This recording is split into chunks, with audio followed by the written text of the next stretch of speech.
Are you ready? It's time to laugh, to win, and to live the thrill of the action. Hey, baby, let's go out there like a bunch of crazy dogs. What the hell's going on out here? No idea what's going on, but I am excited. Every pick, every play, every game-changing moment. Unbelievable! This is You Better You Bet, brought to you by BetMGM on Westwood One Sports. And it is a great day to be alive on Westwood One Sports, not just because it's a Friday, not just because we're a few hours closer to being done with preseason football, and a few hours closer to the start of the college football season, and a few hours closer to September, when Stretch Run Baseball will ratchet up yet another notch. But because you're here with us. Thank you for joining us on Westwood One Sports. Chris Mack in for Nick Kostos today. It is You Better You Bet, presented by BetMGM. Right up until noon Eastern, 9 a.m. Pacific, we have got you with absolutely everything going on in the world of sports. And however you've chosen to join us, we appreciate it, whether you're on one of our Westwood One Sports affiliates, live coast to coast, whether you're inside that Westwood One Sports app. By the way, good job by you downloading that and getting ready for all the biggest moments of the NFL season that you can get there inside the Westwood One Sports app all season long. Whether you're inside the Odyssey app, AUDACY, maybe you're listening later in podcast form. You can get it wherever you get your podcast. Just search You Better You Bet. Watching on YouTube, youtube.com/@thekostos, TheKostos. Jump in the chat and give us some feedback. Or on SiriusXM channel 375. So many different ways to be a part of the show. We welcome you in. You can always jump on the phones, too, at 310-840-4910. 310-840-4910. Maybe you're like our good friend Bill in Toronto, who just wants to talk baseball. We will talk baseball because one team is coming. They are storming the gates down the stretch. And just swept a massive series behind a big-time performance on the mound from their ace. We'll get into that. As mentioned, the third and final weekend of the NFL preseason is underway. What will we take away from last night's 4 games and just what to watch for in the other 12 games to be played either tonight or tomorrow around the NFL? We will talk college football as well. Pete Futak of collegefootballnews.com and Westwood One Sports going to join us in the second hour of the show. A lot to get to, so let's get to the getting with the 5 biggest stories of the day right off the top. It's the High Five. 5. From the 7, Gabriel caught inside the 5 to the end zone. With emotion, Al Michaels on Prime. Didn't know if we'd get that from Al in a Browns-Patriots Week 3 preseason matchup. But we got it from him. He gave it a little growl there. Into the end zone.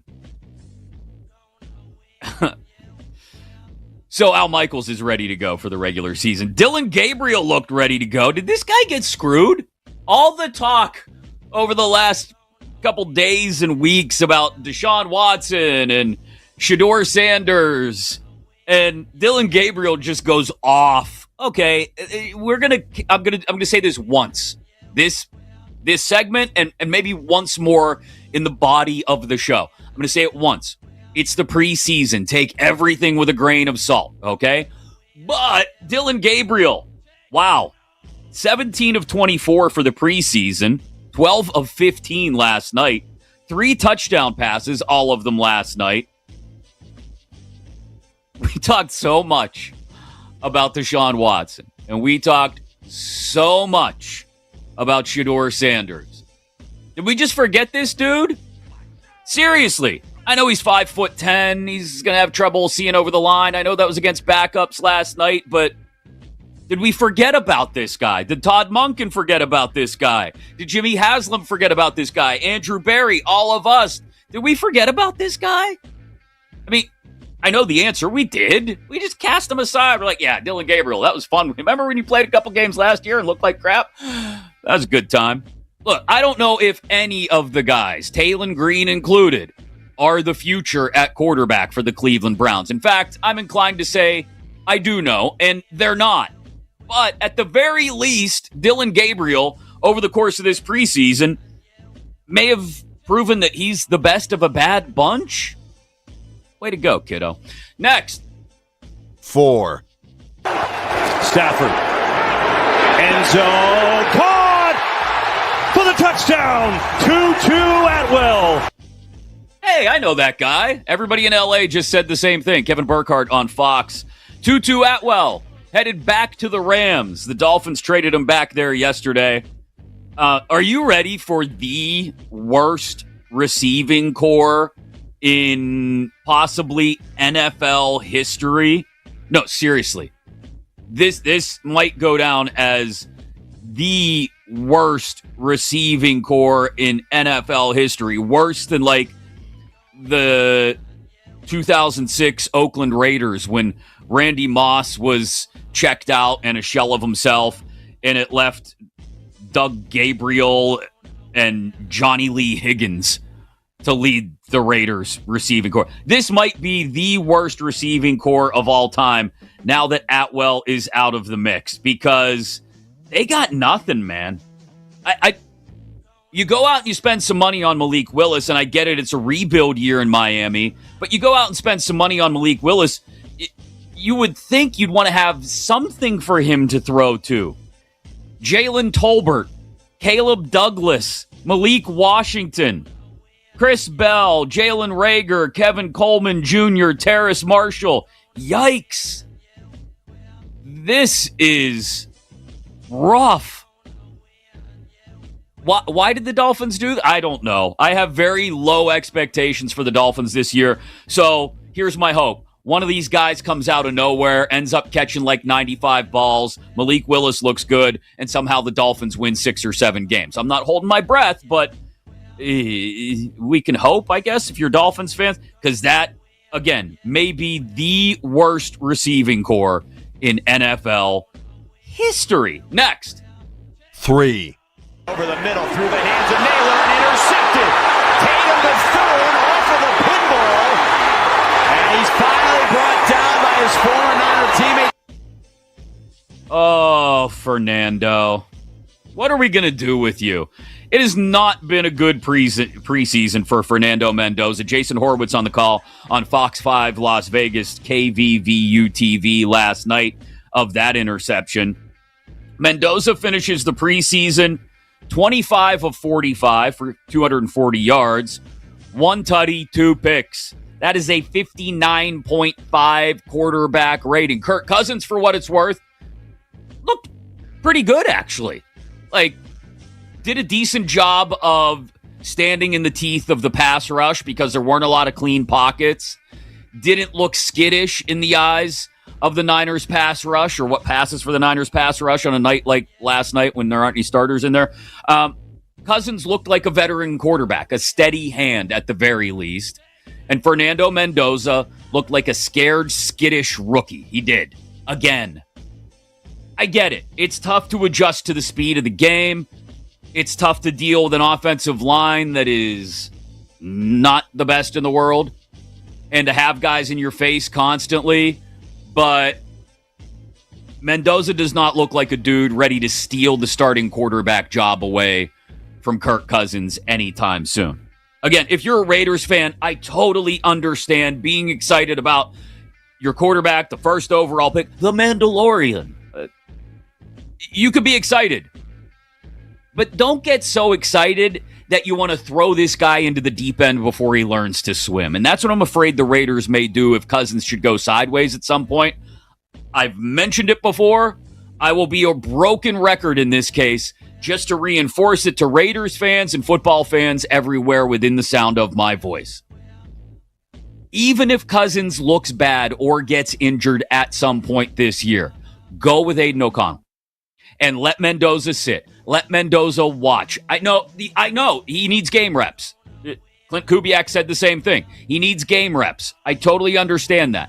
I am not throwing him into that mix right now when he looks as skittish as he does at preseason game speed. maybe by October, November, late in the year, he'll have picked some things up in practices and from film study that he'll look a little bit more comfortable. But behind that offensive line, I am not throwing Fernando Mendoza and his 59.5 preseason quarterback rating to the Wolves. I'm just not. I'm letting him sit. I'm letting him watch. I'm letting him learn before I throw him into the deep end without any swimmies on. Which, by the way, be kind of fun to watch Fernando Mendoza play with little swimmies on. It's Friday. We're out there. Lack of sleep last night. Don't know what to tell you. Next. 2. Chris Sale just needs one more strike. He wins! A complete game shutout for Chris Sale. A sweep for Atlanta. And a taste of October in late August. Brandon Gaudin on Braves Vision. Chris Sale dominated last night. Braves beat the Dodgers 1-0. They sweep the series.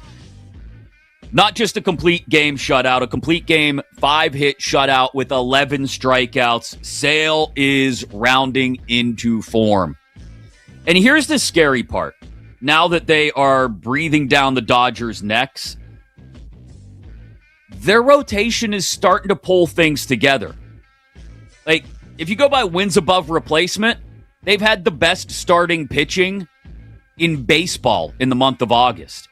It's all starting to come together for the Braves at just the right time. I have a friend that I joke around with all the time on a group chat. He calls the Braves the bloodline of Major League Baseball. If you're a wrestling fan, you know Roman Reigns. Yeah, throw up the finger, acknowledge me. Because they're always just there. And here they are, just there again. The Atlanta Braves.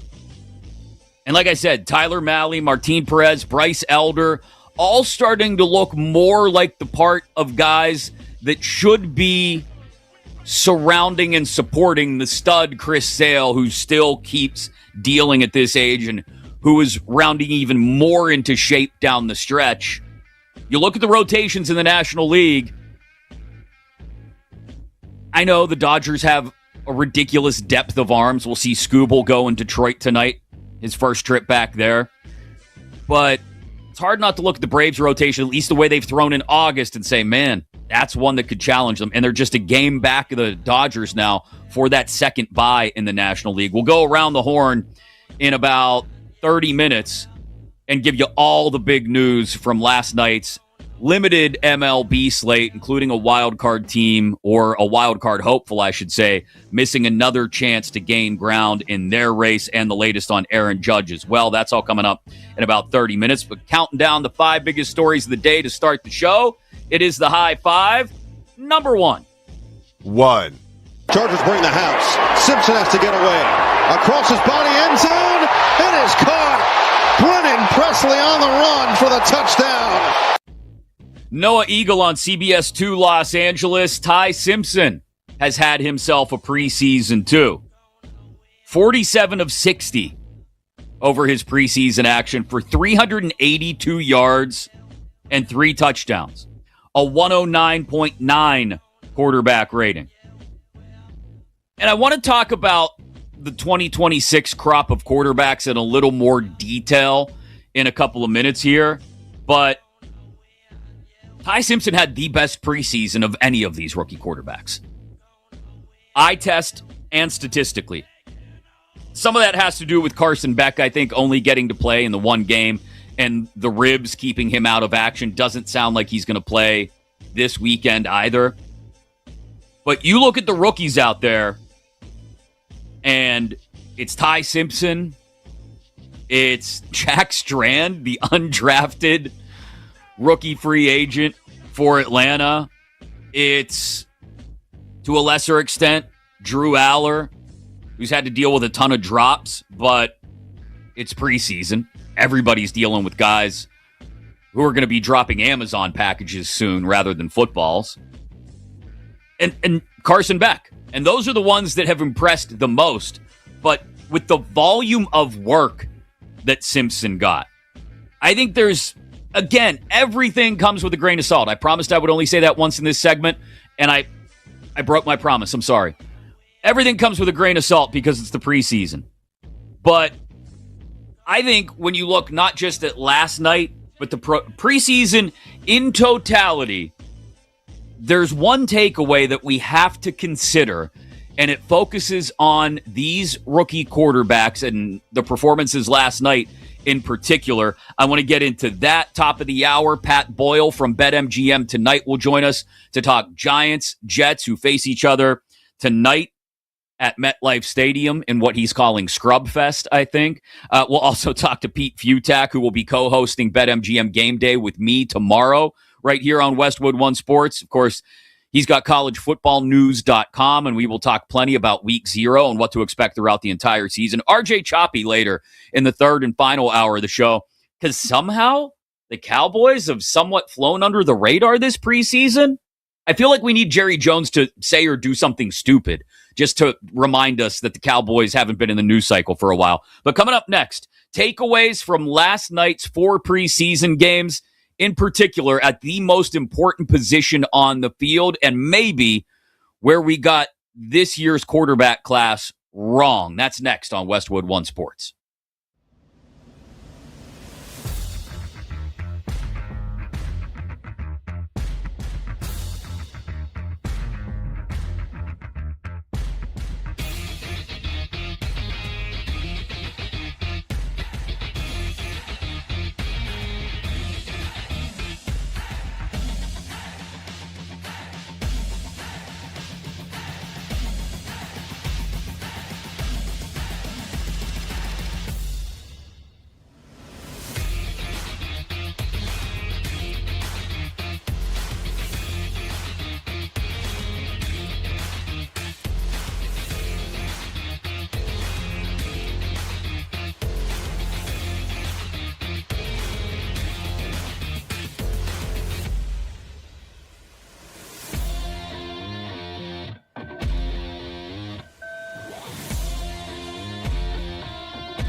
feel like you've had 4 quarterbacks that have earned roster spots?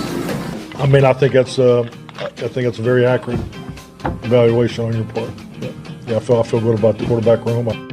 Welcome back to You Better You Bet, presented by BetMGM on Westwood One Sports.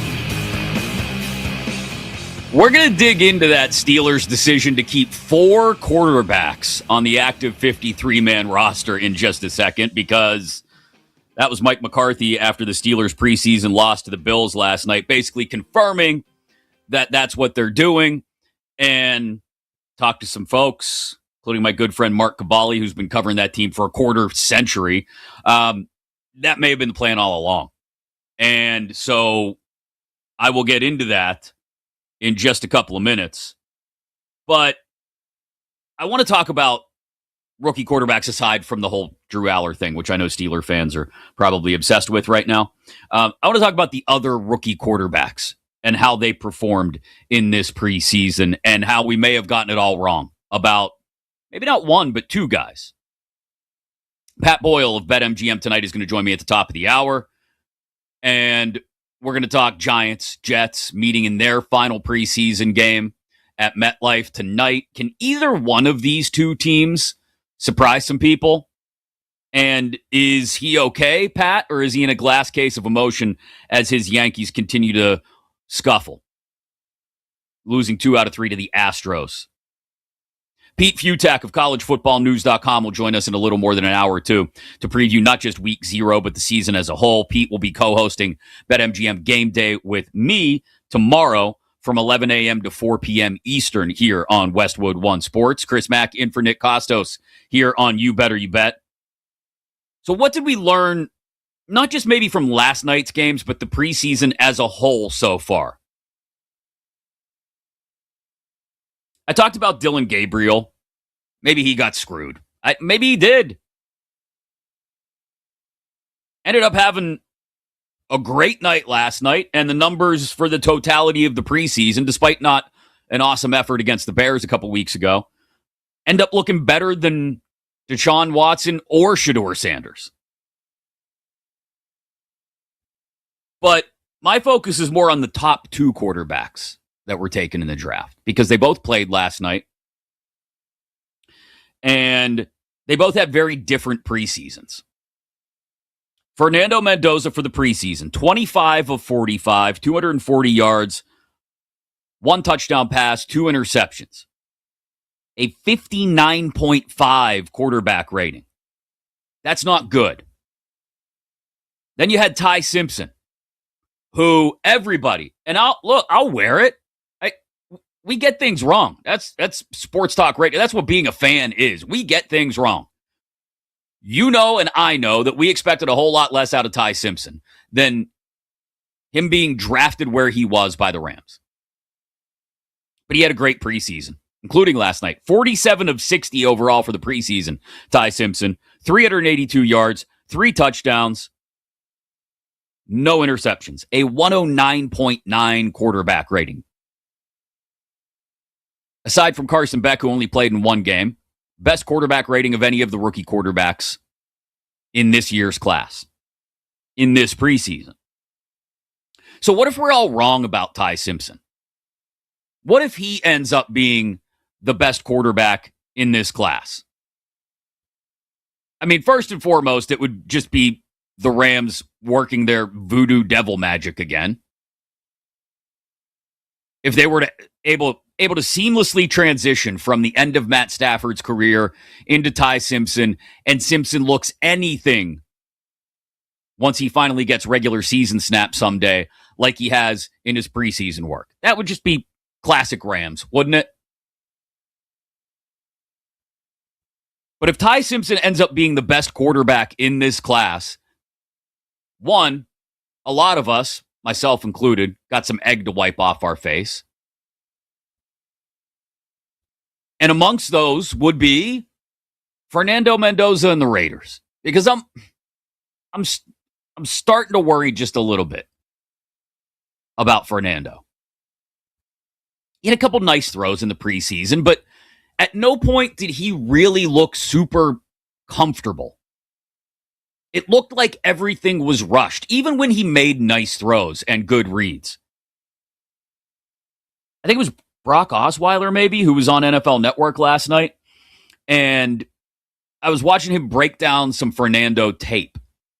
And even on the touchdown pass, for example, a couple weeks ago, Mendoza's working through his reads and his progressions from what I can see in almost a rushed manner. And look, I said it a couple minutes ago. I'll repeat it. When you're working behind an offensive line like this, there's going to be a lot of moments where you feel rushed. And the speed of the game is just greater than any level you've played at before. It's the NFL, even if it's the third quarter or fourth quarter of an NFL preseason game. This is still most likely better than anything you saw at the college level. It's not to take away from anything Mendoza did, anything Indiana did last year. None of that. It's not the point of this. The point is Mendoza looks rushed. He looks a little skittish. He looks a little scared at times. And maybe that rust gets knocked off due to these 45 preseason attempts that he had. And when he does finally get thrown into the fire in a regular season game, he'll be up to the task. Again, we can only take so much from preseason reps.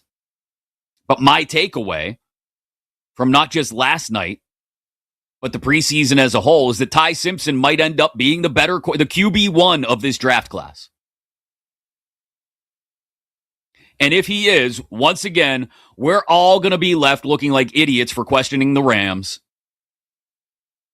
And the Raiders are going to be left in a bit of a lurch. Because I came out of the draft. I went into the draft process this year, came out of the draft, went into training camp in the preseason, thinking that the absolute ceiling for each of these guys, Mendoza and Simpson, was middle of the pack starting quarterback in the NFL.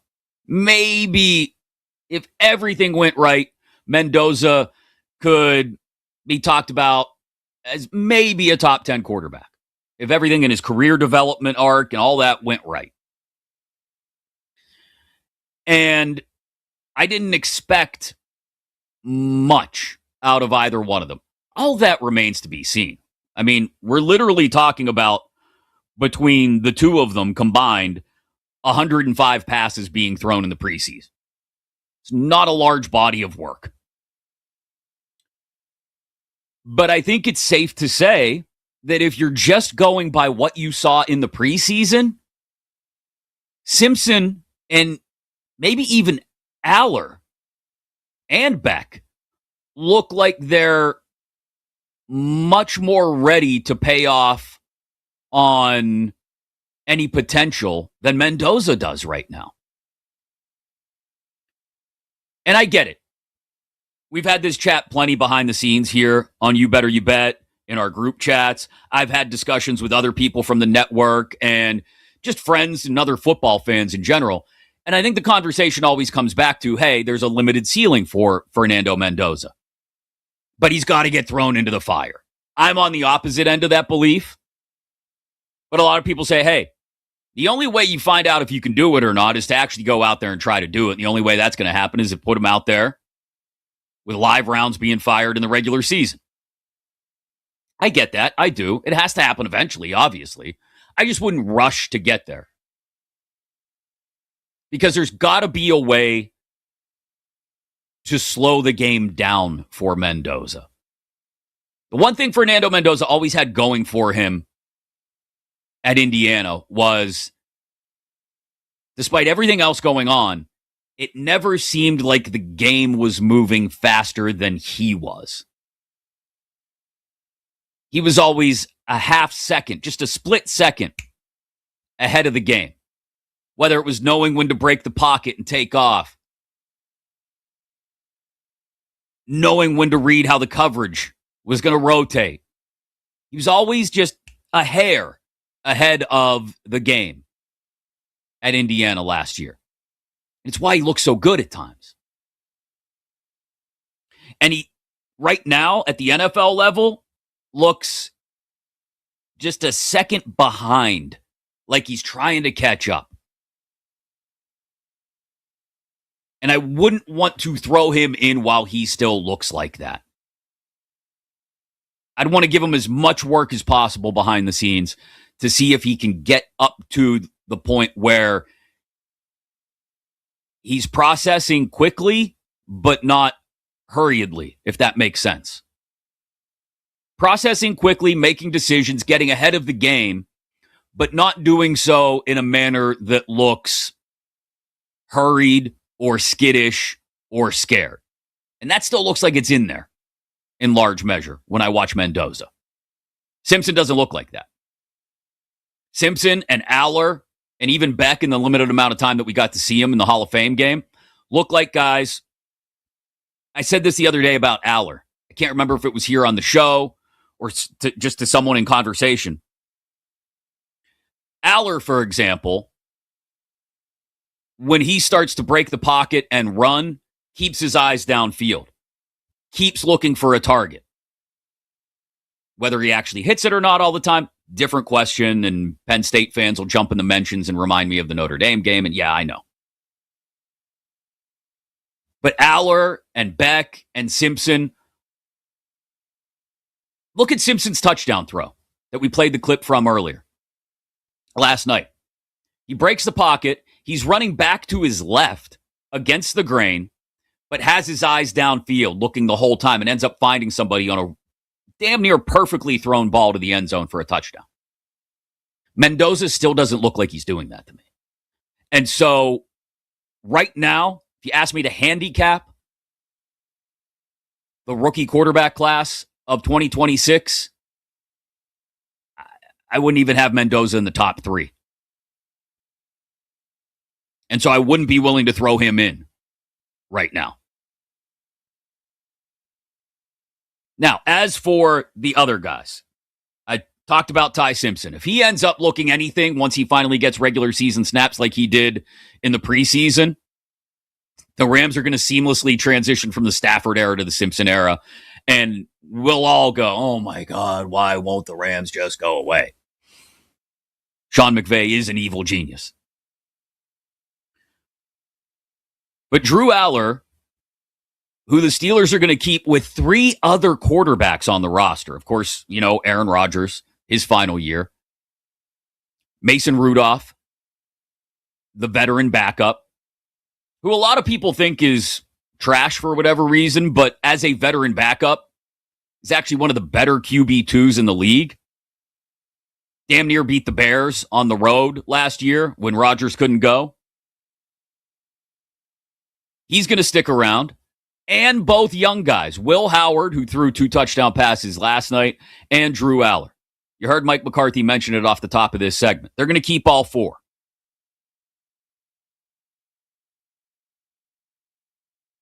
And you can look at the Steelers roster. For those that want to do a deep dive on anybody's roster at this point in the preseason, Godspeed, go for it. But they can keep 4 quarterbacks and not really affect the fringes of their roster all that much. So they're going to keep 4 in Pittsburgh. Ty Simpson has looked good in LA. Carson Beck in limited action looked good for Arizona. And we're all waiting for Fernando to prove that he's worth the first overall pick. And that's what happens when you take somebody at 1-1 just because they're a quarterback. I understand why the Raiders took Mendoza first overall. I do. But I've never felt, and I don't know if you have, I've never felt like Mendoza was one of those shoe-in, definitely going to pay off on the spot where he was drafted kind of quarterbacks. This is not a Joe Burrow. And I wouldn't, if I were the Raiders, rush to prove that he's worth it by throwing him into the deep end without any swimmies. Let him sit, let him watch, let him learn. Just like Simpson's going to do down in LA. Ty Simpson's going to sit and watch and learn. And if something happens to Matt Stafford, they're not going to throw Simpson in there. They're going to let Stetson Bennett go in there. Raiders should do the same thing. If something happens to Cousins at some point, throw O'Connell in there. I know you want to see Mendoza in a regular season game. I just don't think he's ready quite yet. There's a ton of preseason action tonight. I think we'll end up having 10 games tonight in week 3 of the NFL preseason. We'll talk to Pat Boyle about one of those games with two teams from the same city at the top of the hour, Giants and Jets. And could either one of these teams surprise us somewhat this year? We'll get into college football in exactly 1 hour with Pete Futak of collegefootballnews.com. But coming up, Chris Sale dominated the Dodgers. The Miz kept plugging away at that Cy Young campaign, and the Yankees continue to stumble. Aaron Judgeless through the remnants of summer in the Bronx. We'll go around the horn and talk about everything that happened in baseball last night next on Westwood One Sports.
Welcome back to You Better You Bet, presented by BetMGM on Westwood One Sports.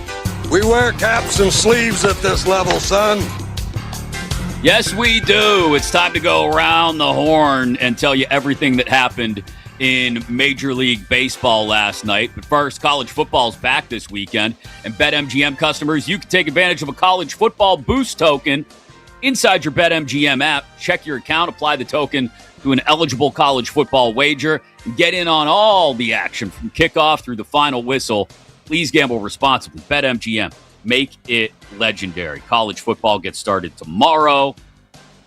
We're working our way through the final weekend of the NFL preseason, but you can smell fall off in the distance. Hoodie weather is on the horizon, which means big baseball games are on the way.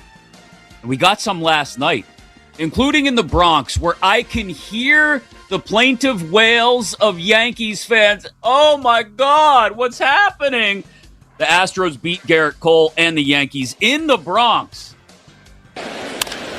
Ball hit to right field, hit well. Back on it goes Spencer Jones. He's at the wall. He will reach up. It's gone! Christian Walker up the field, 2-run home run. And the Astros lead it 3-0 on Seawalk's 24th of the year. Skywalker in flight. Todd Callis and Jeff Blum on Space City Sports Network. Jeff Blum with the pew at the end there just really makes it. The Christian Walker 2-run homer in the top of the sixth put the Astros up 3-0. And Garrett Cole loses to the Astros, his former team in the Bronx. And the Yankees, dare we Yankee fans check the standings this morning? You're in an okay spot. You're the top wild card. Still only 4 back of the Rays, 2 up on the Red Sox. I've been saying this for 2.5 months to Yankee fans. It's gonna be okay. I promise. You're still gonna get to October. Now you're probably gonna have to play a wild card series, and it looks like if you want to go to at least the ALCS, you're probably gonna have to beat the Red Sox and maybe the Rays as well just to get there. But you're gonna arrive in October, and you're gonna do so, it sounds like, with Aaron Judge, who hopes to return in September without having to go on a rehab stint. He's been out since May 31st, obviously. But he says he feels, quote, great. And he's trying to speed through this and do more outside, do more in the cages. Hopefully, he says he's progressing, trying to get his volume back up since he hasn't played in, again, 3 months. But Judge will be back from the rib fracture. He will be available. And Yankee fans, it's not time to lose it yet. Meanwhile, over in the National League, Jacob Misiorowski doing Jacob Misiorowski things. Even if he didn't hit 101 on the gun at all last night, he struck out 6 over 6 innings and won his 14th. Got him with a high heater at 99, and Misiorowski, if he's done, finishes with a flourish. Brian Anderson on Brewers TV. It's become more about consistency for Misiorowski over the last handful of starts. Again, he didn't hit 101 on the gun at all last night. So maybe something to monitor. We've seen Skeens deal with velocity issues this year. You give these young guys a lot of work, and fatigue can be an issue. I know I'm going to sit here and tell you a story again about how Nolan Ryan threw 160 pitches in a no-hitter once, but it ain't 1975 anymore. So I will be curious to see if the Brewers, knowing that they're trying to hold off the Dodgers and the Braves for the top spot in the National League, give Misiorowski a break at any point before the playoffs. Not a long one. Maybe just a little extra rest between starts at some point to try and work through that fatigue that may be starting to set in. But that's your National League Cy Young Award winner. As many other names out there as you want to throw out, nobody beats The Miz. Nobody. Seinfeld reference, friends. Only 6 Ks over 6 innings. But again, 14 wins, and the Brewers just keep rolling.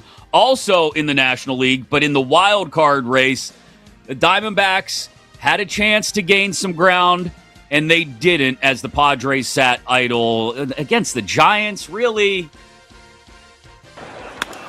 Doesn't waste any time. Fair ball. Devers to third. Eldridge to second. Dwayne Kuiper on NBCSN Bay Area. A Bryce Eldridge RBI double in the bottom of the eighth that gave the Giants a little cushion. They got more cushion later. Ended up beating Arizona 6-1. And the Diamondbacks, who are trying to keep pace for the final wild card with the Padres in the National League, are now a game and a half back rather than just the half game back that they could have been had they beat the Giants last night. And the problem with the Diamondbacks, it's simple. Ketel Marte. Can we talk about this fiasco? I know he's supposed to be back over the weekend. I know he's technically on the injured list, so it makes it hard to question why he's not with the team right now. But this is the second time in, 14 months that Ketel Marte has had a surprise extended absence. Maybe last year it was out of his control with the whole break into his home and burglary and everything. But there is a consistent theme now when people talk to guys in the Diamondbacks clubhouse that they never know what they're going to get from Ketel Marte, much less when he's going to be around to give it to them. He is the catalyst for that lineup, that entire Diamondbacks offense, and they have to have him around and committed to playing every day, which he just hasn't been, which is going to make it an uphill climb for the Diamondbacks if they're going to catch the Padres for that final wild card spot in the National League. Finally, Chris Sale. My man just gets better with age. A complete game, 5-hit, 11 strikeout, shutout win against the Dodgers. Chris Sale just needs one more strike. He wins! A complete game shutout for Chris Sale. A sweep for Atlanta. And a taste of October in late August. Brandon Gaudin on Braves Vision. The Braves now within one game of the Dodgers for the second spot in the National League race, which gets you the bye beyond the wild card round and into the division series straight away. And Chris Sale is looking like prime Chris Sale again. Earlier in the summer, he was keeping the Braves afloat when nothing else was going right. Now Chris Sale is leading the charge, the rotation rounding into shape behind him. And that last night was the last time you will see the Braves, Dodgers, or Brewers play each other at all down the stretch. Those three, none of those three teams meet each other again down the stretch, which means you won't see Braves, Dodgers, Braves, Brewers, Brewers, Dodgers, any of those matchups until we get to October. And the question will be, when do we get those matchups? In the NLCS, maybe? Where's it going to be? Home field in Milwaukee or Chavez Ravine or Truist Park in Atlanta. But the Braves are charging. And now just 4 back of the Brewers for the number 1 overall spot in the National League. My guy Kenny, one of our producers, said it in the chat. We're all excited for football. Obviously, being just 12 days away from the start of the NFL regular season. But it feels like these playoffs, these Major League playoffs, especially on the National League side, are going to be absolute cinema. Especially when we get Braves, Dodgers, or Braves, Brewers, or Dodgers, Brewers at some point. And again, on the AL side, it feels like if we're going to get Yankees, Red Sox in the wild card round, and maybe Yankees, Rays in the ALCS, that's got just as much drama baked in as well on the AL side, even if you're more excited about the up-and-coming White Sox or any of the slew of 500 or sub-500 teams that might sneak in to October. That's what happened in baseball last night as we go around the horn here on Westwood One Sports. Chris Mack in for Nick Kostos today here on You Better You Bet, presented by BetMGM. You're always welcome into the conversation. 310-840-4910, 310-840-4910. We knew it was going to get involved. We knew it was going to go back to the courts eventually, that lawyers were going to get involved, and it has with college football. We'll get into that in about 30 minutes. Also, Pete Futak of College Football News going to join me to talk about everything week 0 as college football gets kicked off tomorrow in Dublin, Ireland, between TCU and North Carolina and everything else ahead in the college football season. But coming up next, since we mentioned the Yankees, and we got the Giants and Jets playing each other in their preseason finales tonight, let's talk to somebody from New York who can clue us in on whether those two teams, the Giants and the Jets, may be able to surprise anybody this year. Pat Boyle of BetMGM Tonight is coming up next right here on Westwood One Sports.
win, and to live the thrill of the action. Hey, baby, let's go out there like a bunch of crazy dogs. What the hell's going on out here? No idea what's going on, but I am excited. Every pick, every play, every game-changing moment. This is You Better You Bet, brought to you by BetMGM on Westwood One Sports. Coming up in 1 hour here on Westwood One Sports, I want to talk about what to watch for in what's left of preseason week 3. I think one thing to really hone in on in the LaFleur Bowl tonight between the Cardinals and the Packers is who the hell's going to carry the football for the Packers when Josh Jacobs is inevitably suspended for 4 or 5 games. Adam Schefter just telling ESPN Milwaukee the CBA baseline for felony domestic violence is 6 games. Von Miller got 4 for a domestic incident with no charges. This does include charges, even if they are just misdemeanors. So Schefter says maybe not 6, but 4 or 5. And who's going to carry the football if Josh Jacobs isn't available for the first third of the season? Oh, yeah, by the way, Micah Parsons not available to start the season either. We'll get into that in just a little bit. I want to talk preseason football. I want to talk New York sports. How's he feel about the Yankees? Nobody in New York feels good about the Yankees right now. Let's get our guy Pat Boyle from BetMGM tonight in here on You Better You Bet. Pat, good morning. How are you?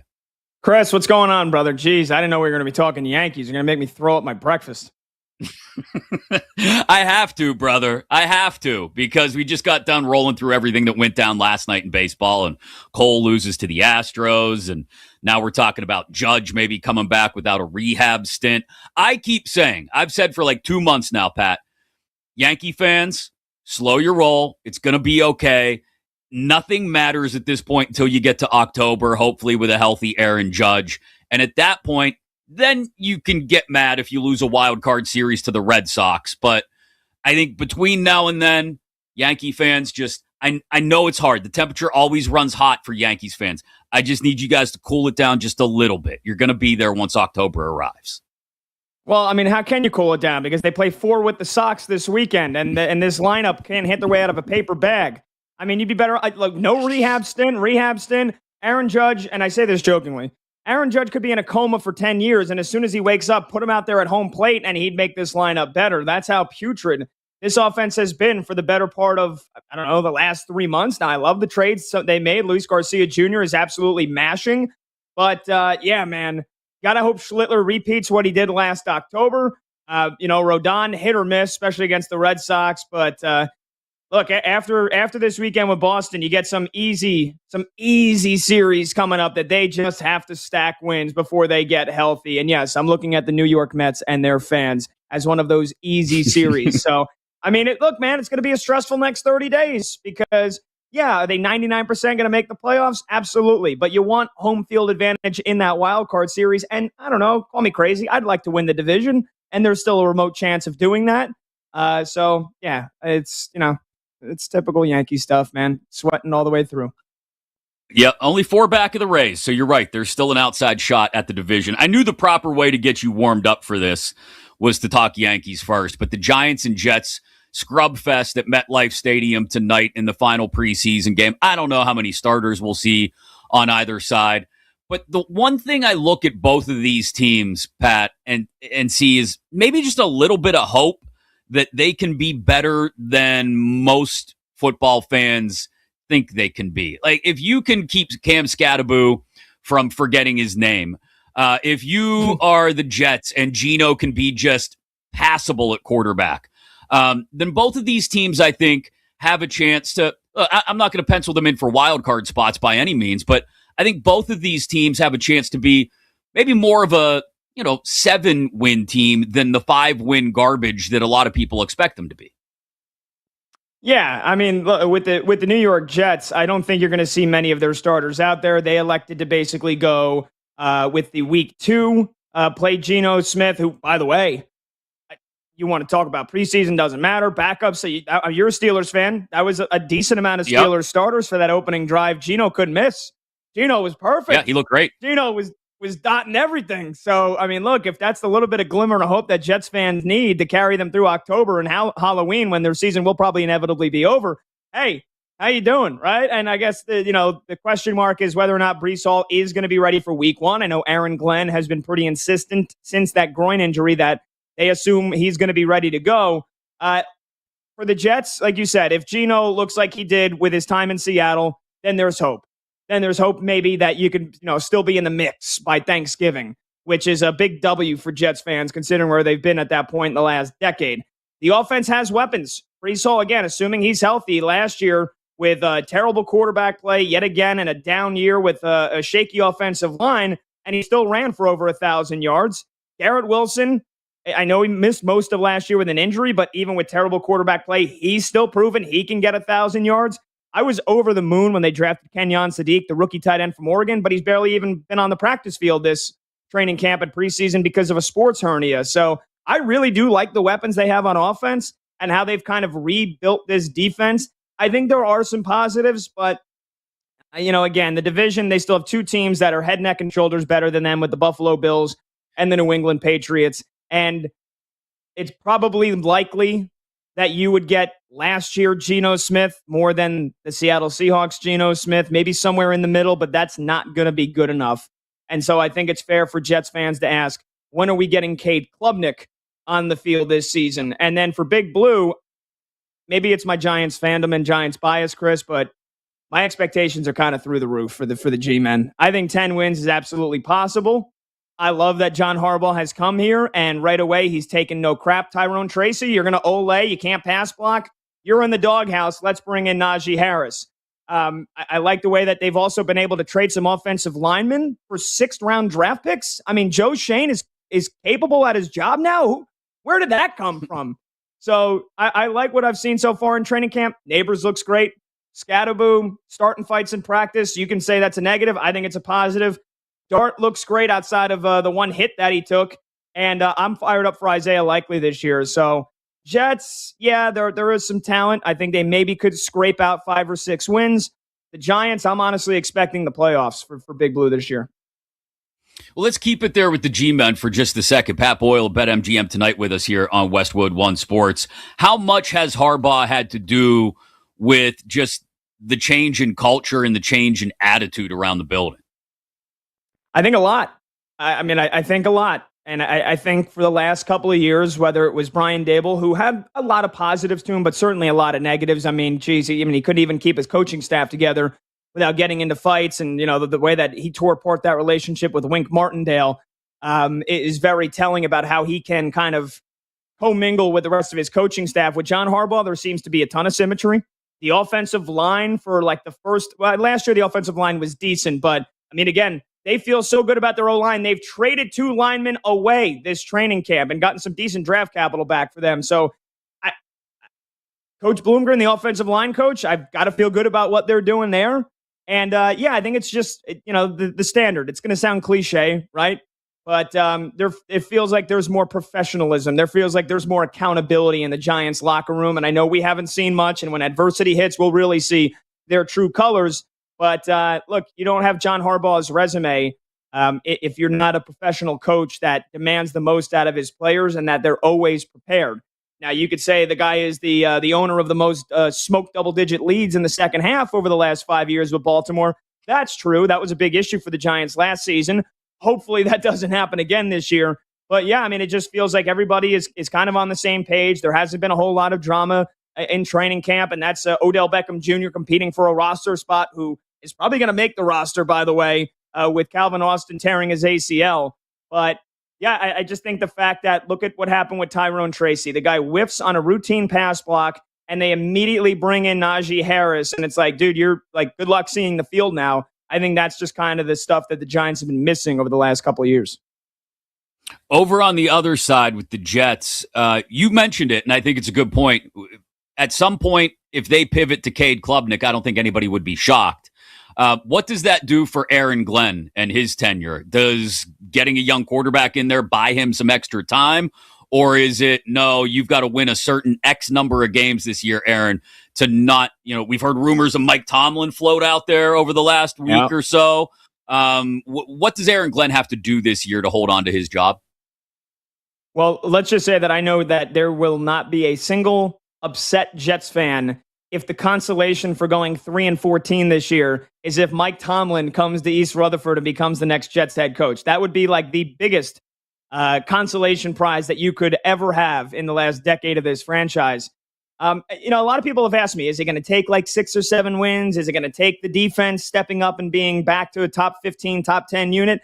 I'm not sure, especially with Woody Johnson, right? I mean, again, optics, sometimes they seem like they matter more than the actual play on the field. Sometimes it feels like the play matters more than the optics. I never quite get the feel with Woody Johnson, or if it's Brick Johnson, who knows who's actually going to be running the team and making the deals for this franchise throughout the season.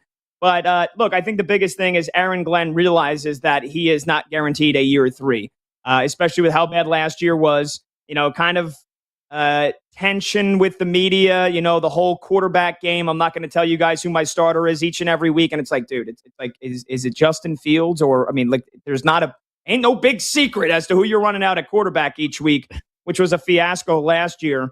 And I think the fact that he is taking over the play calling duties, that's the most important thing. If there's anything, whether it is going 6-11 versus 4-13, if it is young guys improving on this roster, if it's the defense getting better, which is his identity, I think it's more so the fact that he is now the defensive play caller. He realizes his job is under pressure. That's what he called his superpower, and he was pretty damn good at it with Detroit, right? We remember how good their defense was, despite the fact that they didn't have a whole lot of talent a couple of years ago.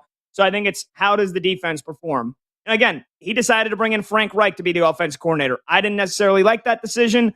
But, again, he is going to be judged on how this defense performs. And I do think that if the defense is a top 10 unit and they're keeping them in games, but they're losing a bunch of one-score games because the offense is completely inept and they're going to Cade Klubnik by week 9, and maybe the record is 4-13, but they've got a great defense, maybe that is a lifeline for him to keep his job into year 3. I think it starts and ends in terms of Aaron Glenn keeping his job with how good the defense is. Pat Boyle of BetMGM tonight. You can hear him every weeknight here on Westwood One Sports, joining us to talk everything New York with the Giants and Jets meeting tonight in their preseason finales. But also, I wasn't planning on talking about this, but then we started a conversation during the break when you jumped on, and I think it's worth expanding because I talked about it a bit off the top of the show. Fernando Mendoza does not look like the dude who's going to be the best quarterback from the 2026 class. I really hesitate, after watching what Kenny Pickett did for the Steelers a few years ago in the preseason, to put too much stock in preseason results. But Mendoza just has not looked comfortable. Even if you don't look at the numbers, you just look at the eye test.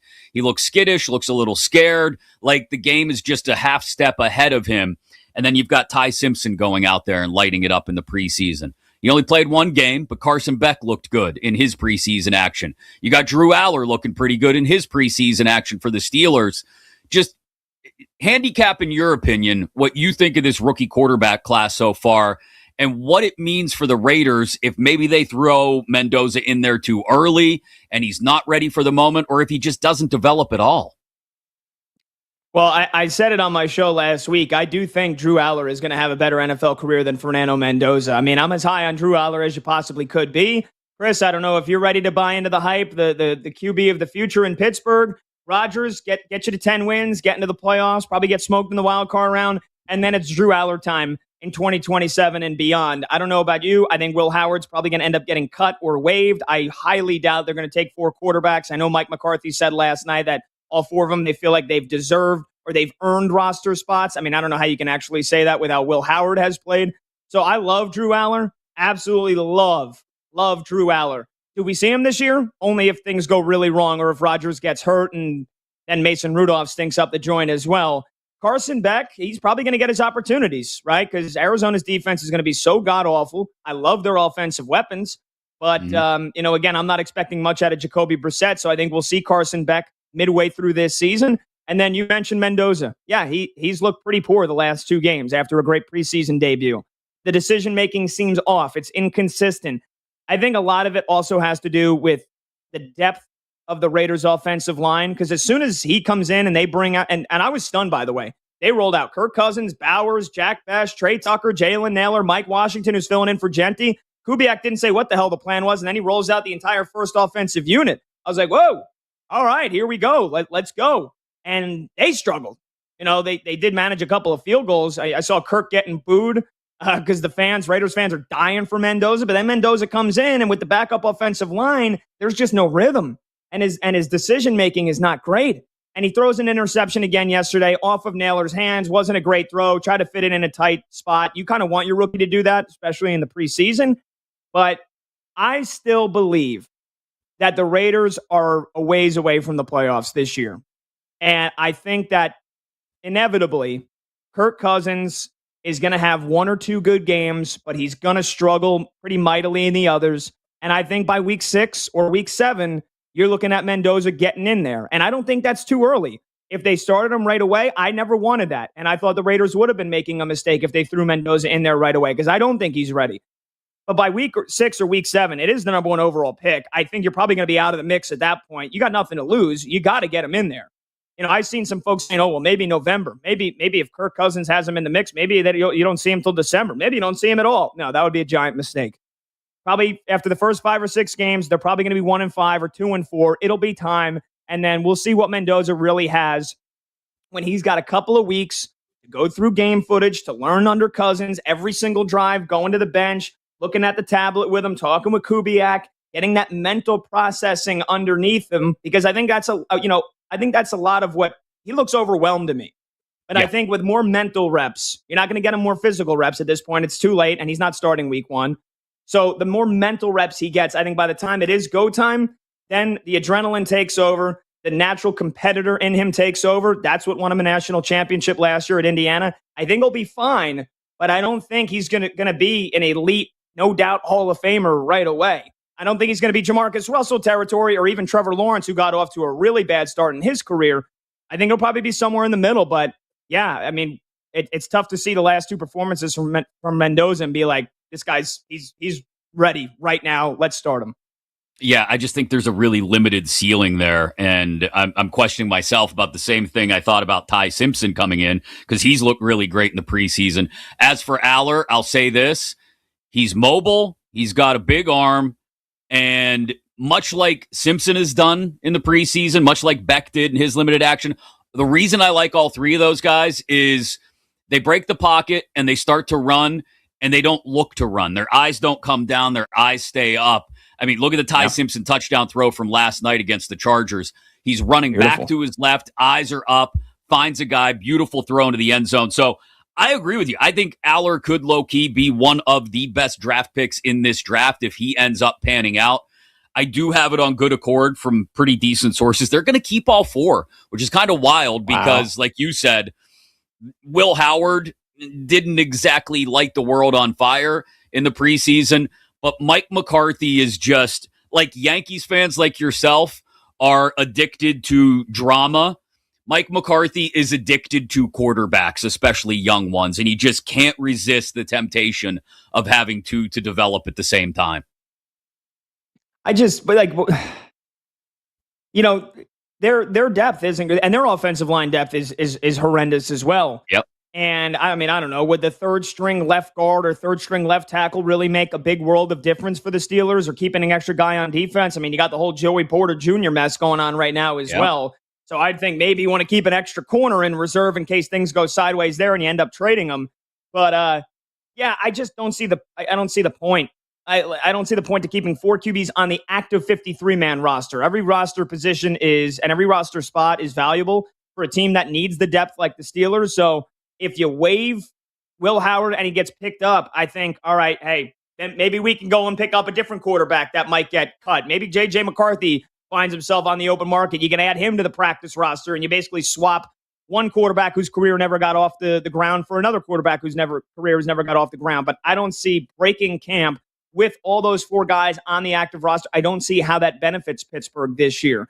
And if you're so worried about losing Will Howard, if you waive him and some team picks him up, then what the hell did you draft Drew Aller for, right? So I don't get it, Chris. I don't get it. By the way, what do you think the Steelers would get back for a trade for Joey Porter Jr.? Because I got into an argument with a Steelers fan last night on my show. They seem to think a 1st round or a 2nd round pick. That seems crazy.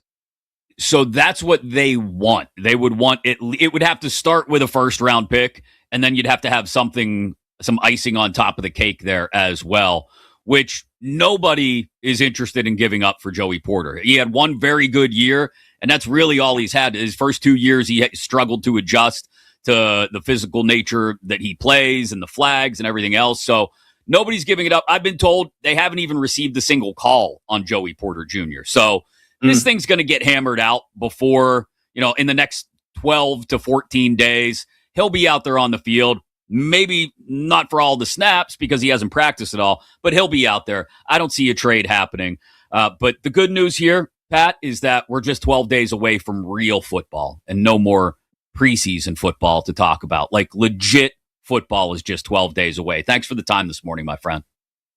Chris, appreciate it as always, brother. Catch up with you soon, man. Yep, have a good weekend. Pat Boyle of BetMGM tonight. Catch him tonight and every weeknight, 6 Eastern, 3 Pacific, right here on Westwood One Sports. Telling you, the Yankees are going to be okay. I know Yankee fans don't want to hear that, but they're going to be okay. He's right. That series against the Red Sox is massive, though. Coming up before 11 Eastern, 8 Pacific, we're going to talk college ball because week 0 is upon us with Pete Futak of collegefootballnews.com. But coming up next, speaking of college football, it's in on the field. It's in the courts, and we knew that's where it would continue to stay.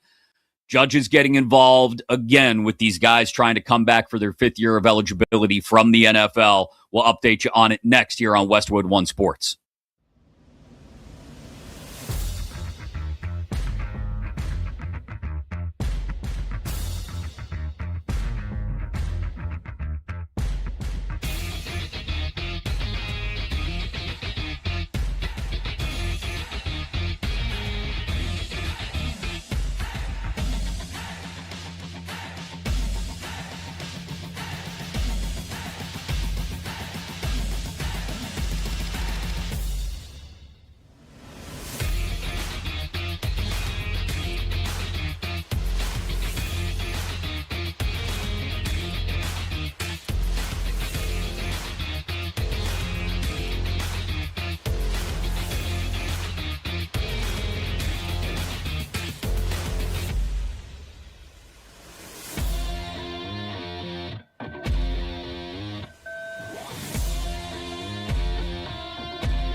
Welcome back to You Better You Bet, presented by BetMGM on Westwood One Sports. We knew it was going to happen this way. Knew it. So don't be surprised when it continues to drag out the way we told you it would.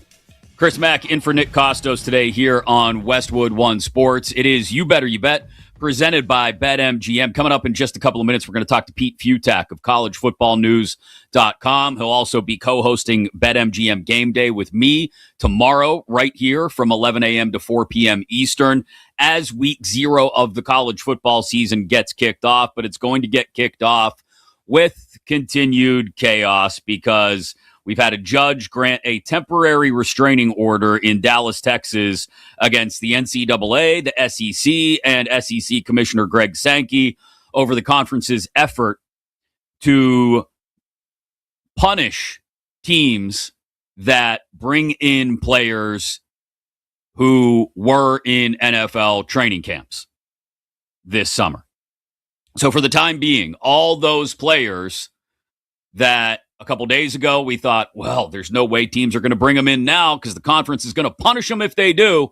Now the conference is kept from, well, punishing anybody at this point in time. It is a temporary restraining order. So all those players we've been talking about, including Jordan Hudson of the Cowboys, who've entered the transfer portal for the effort of going back and playing their 5th year of eligibility this season, as soon as next weekend, in many cases, teams can still chase them down if they want. Creates a weird roster shuffle, creates a lot of chaos, and also, I would think, sets up the possibility that if teams were to do that, whether it's in any of the Power 4 conferences who have all tried to enact rules to prevent it from happening, that maybe there is some sort of retroactive punishment despite this temporary restraining order. If you are a coach or a GM in college football right now, you've got to stop and consider, okay, what's the conference going to do to us if we bring somebody in and play them, and then a different judge, a different court rules against the temporary restraining order and allows the conference to punish us? Everything's up in the air right now. Absolutely everything. And college football is going to kick off in 25 and a half hours. It's become complete and total chaos. Which, look, when you decided to tell one specific class of players, the 2022 high school class, that they were only going to get the 4 years of eligibility and they're not subject to any of the 5 years or more in some cases that players have had. I'm looking at you, Diego Pavia. I'm looking at you, Trinidad Chambliss. And not get the 5th year that guys after them are getting with the new 5-and-5 rule. You set up this one little blip on the radar that becomes chaotic. And it just so happens to be going on as the season is getting kicked off. Very curious to see how, especially a team like LSU, Lane Kiffin was after several of those such players, handles this now. Do they still bring them in?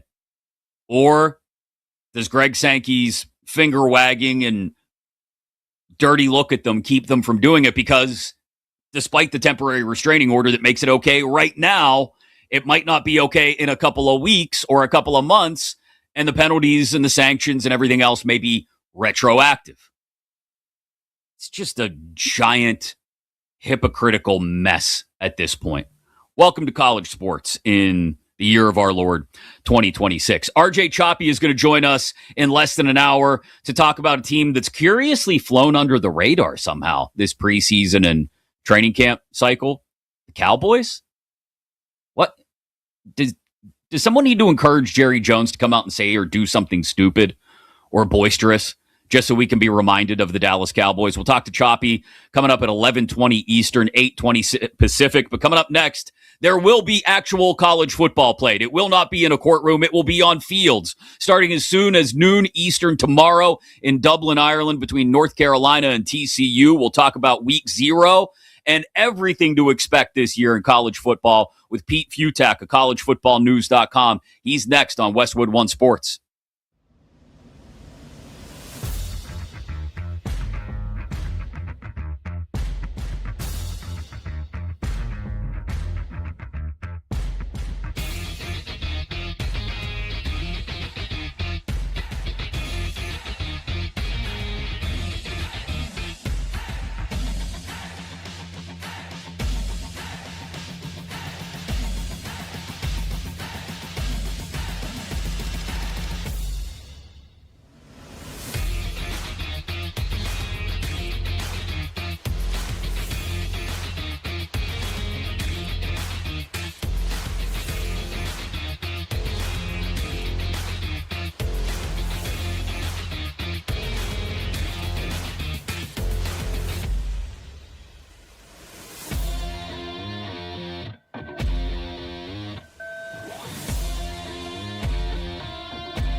Welcome back to You Better You Bet, presented by BetMGM on Westwood One Sports.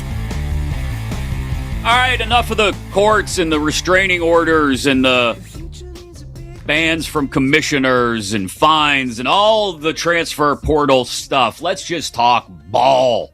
Let's talk ball. He'll be co-hosting BetMGM Game Day with me tomorrow from 11 a.m. to 4 p.m. Eastern here on Westwood One Sports. And absolutely everything that comes out of his brain, pretty much everything that comes out of his brain in regards to college football is up and waiting for you at collegefootballnews.com. Let's talk ball with the great Pete Futak, who joins us now on Westwood One Sports. Morning, Pete. How are you? First of all, I'm just going to flat say it. Tomorrow morning, it's on you it's on the world to be there, because if you're not, you're just losing money. Like, don't you want to pay for Christmas? Don't you want? We're just gonna give America just spun gold here tomorrow. So that's I'm not gonna bring it here, but tomorrow morning that's gonna be a thing. But you're right. I mean, it's about time. This is the dumbest off season I can ever remember. Just dumb thing after dumb thing that just wasn't going to go anywhere. The whatever save college sports stuff and Sorsby and the NFL players coming back and the number 5 being a thing at LSU. Just the dumbest off season ever. And like you said, here we go. Yeah, you've raised expectations now that we're going to make people a lot of money tomorrow, Pete, but we'll do our damnedest. I can't help it. It's just you can't afford not to listen tomorrow. Starting at noon Eastern with actual ball in Dublin, Ireland, Bill Belichick and North Carolina against TCU. And look, TCU just blew the doors off North Carolina last year in Belichick's debut. It's been an offseason of smoldering garbage turning into a full-blown dumpster fire with the whole Michael Lombardi thing and all that. But just what are your expectations on Belichick's second year at North Carolina? And can he start to turn this thing in the right direction as soon as tomorrow? It had better be as soon as tomorrow, because he's 97 years old. So, he's Bill Belichick. I mean, it's got to work at some point, right? I mean, something's got to be there. The thing that kind of gets lost in the fact that he's still, the best head coach in the history of NFL football is that as good as a coach as he was, and okay, yeah, he had Brady and all that, but as good as he was, his eye for personnel development, it kind of got lost over the years. And that was kind of the problem, is that he had the GM duties at New England to go along with a head coaching job, and his drafts just were not that great. Well, apply that to college, where you can pick everybody you want. And what he did was he had a whole new team of players last year with something like 70 new transfers who came in. They completely changed everything. They were bad at college football, so he dumped them and got 50 new players to come in. So, I joke, yes, we're going to have fun tomorrow and all that kind of stuff. But honestly, to handicap week 0 is hard enough as is, because you don't have a preseason to go off of.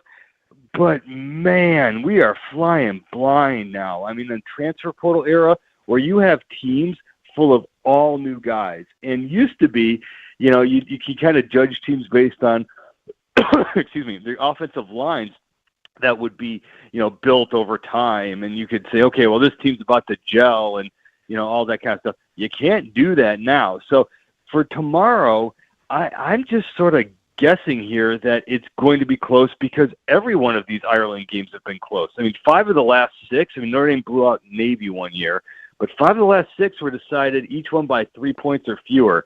It's a weird game because you have to fly so far. It's fish out of water. It's week 0. These guys aren't quite ready. Again, no 4 games of preseason like you have in the NFL. They're going right away. TCU's the way better team, but I think North Carolina is going to be a little spunkier tomorrow. I think they're going to be all right, especially on defense.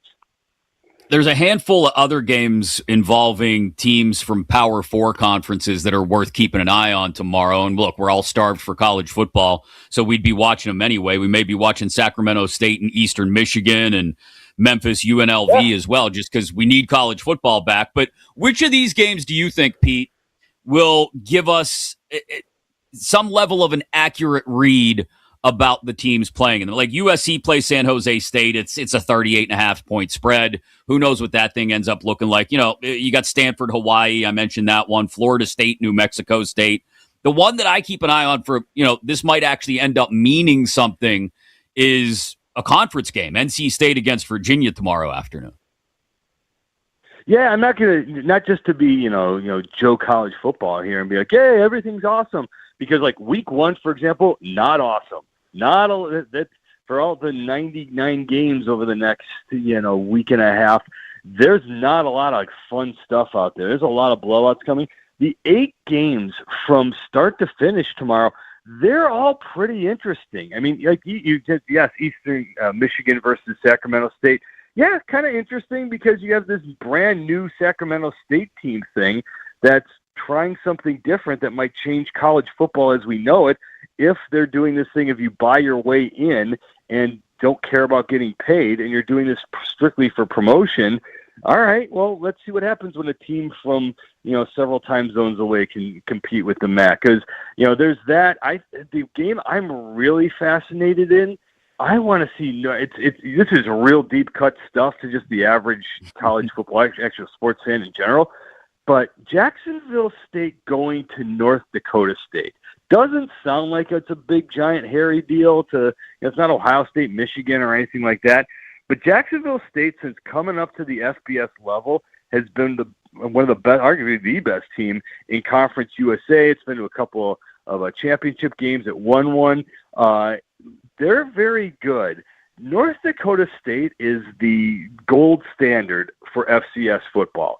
So, like, okay, yeah, whatsoever, who cares, whatever.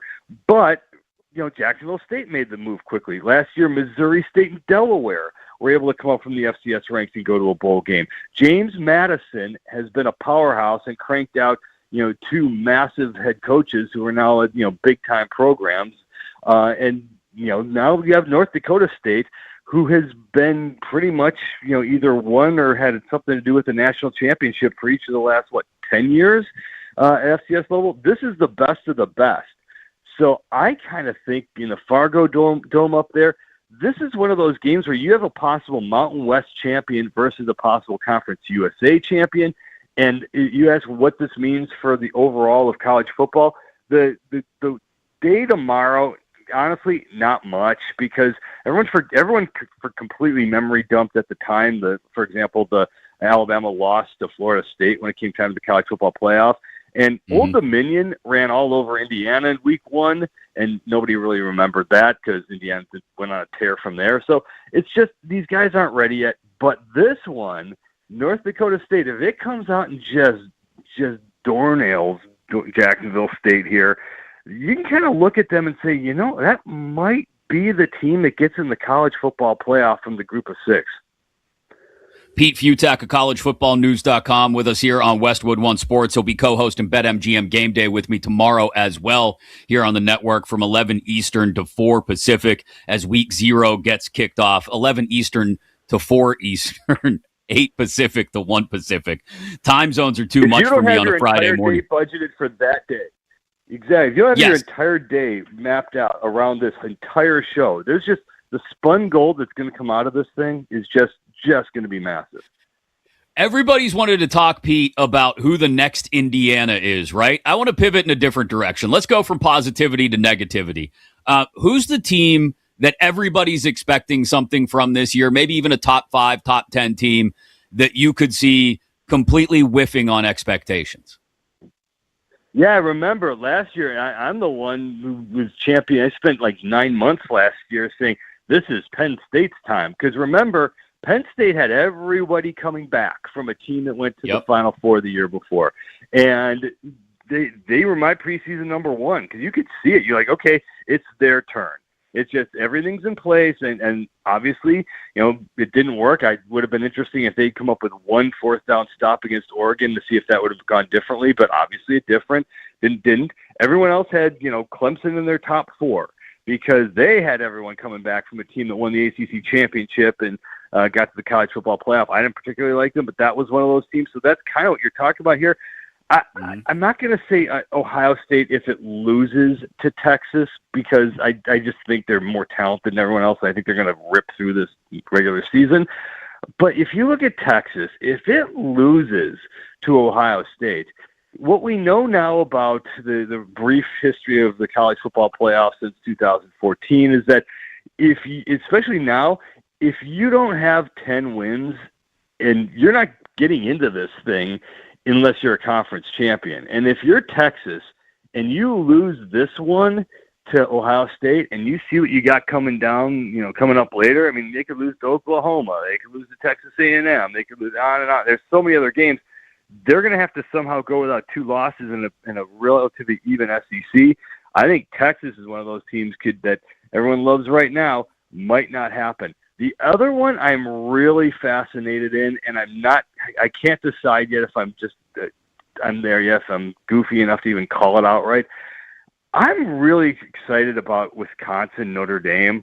It just kind of feels like a funky game. Everybody's picking Notre Dame. Absolutely. It's the hip thing to do. Every single national analyst has Notre Dame winning the national championship.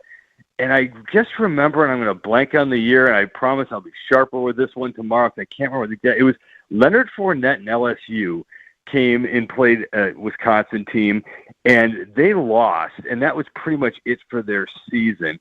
I'm not saying this Wisconsin team's as good as that one, but they're going to have a defense. It's going to be Lambeau Field. It's going to be a fired-up Wisconsin. Nobody believes in this team. I go back to the Indiana game against Old Dominion last year, the guy who ripped off all those runs, Colton Joseph, who actually ran by himself for more yards than any team did against the Indiana schedule last year. He's now the Wisconsin quarterback.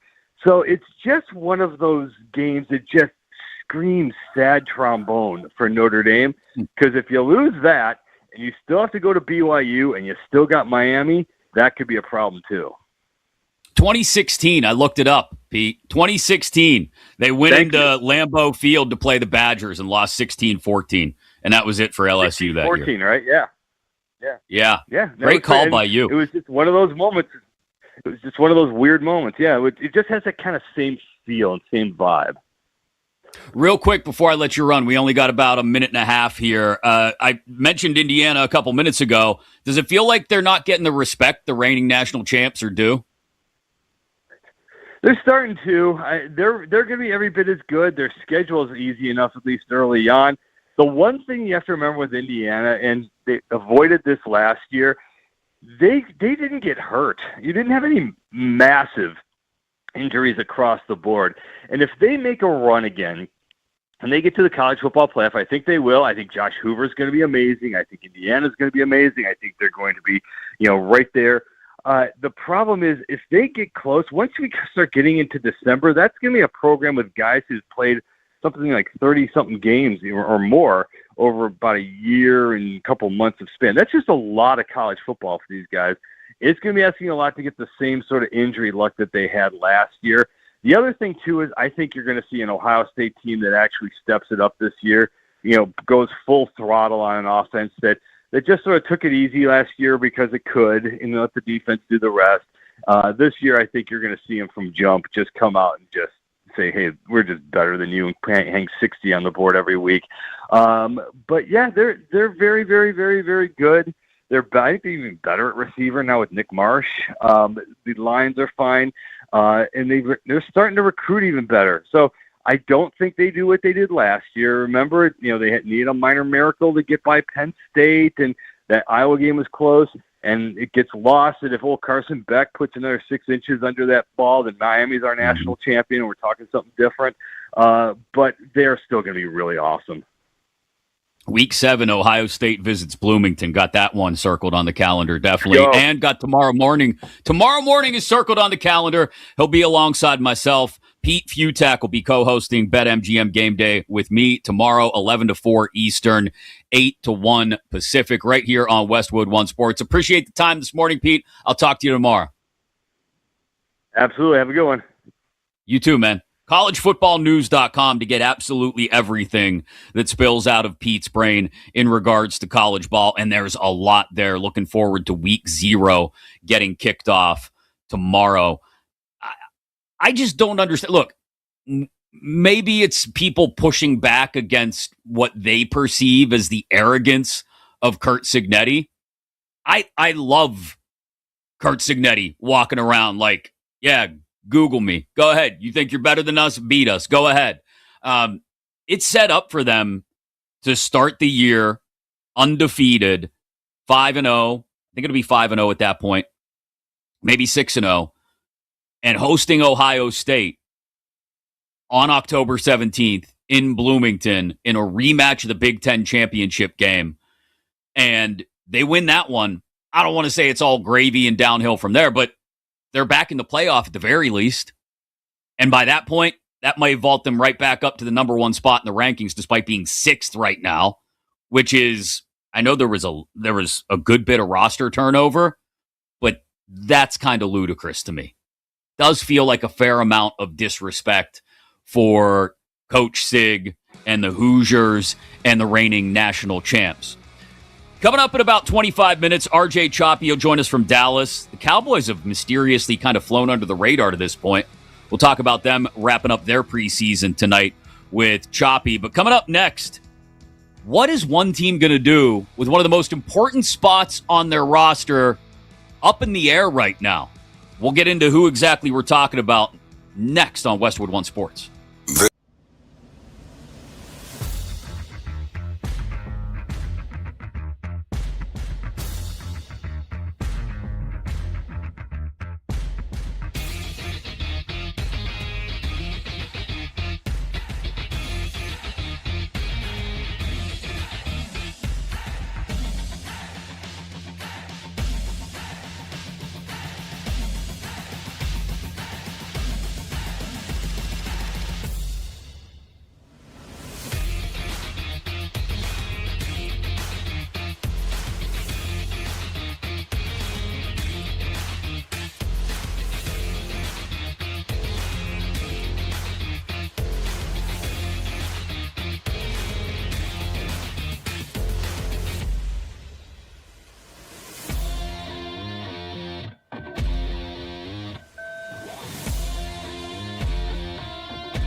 Welcome back to You Better You Bet, presented by BetMGM on Westwood One Sports.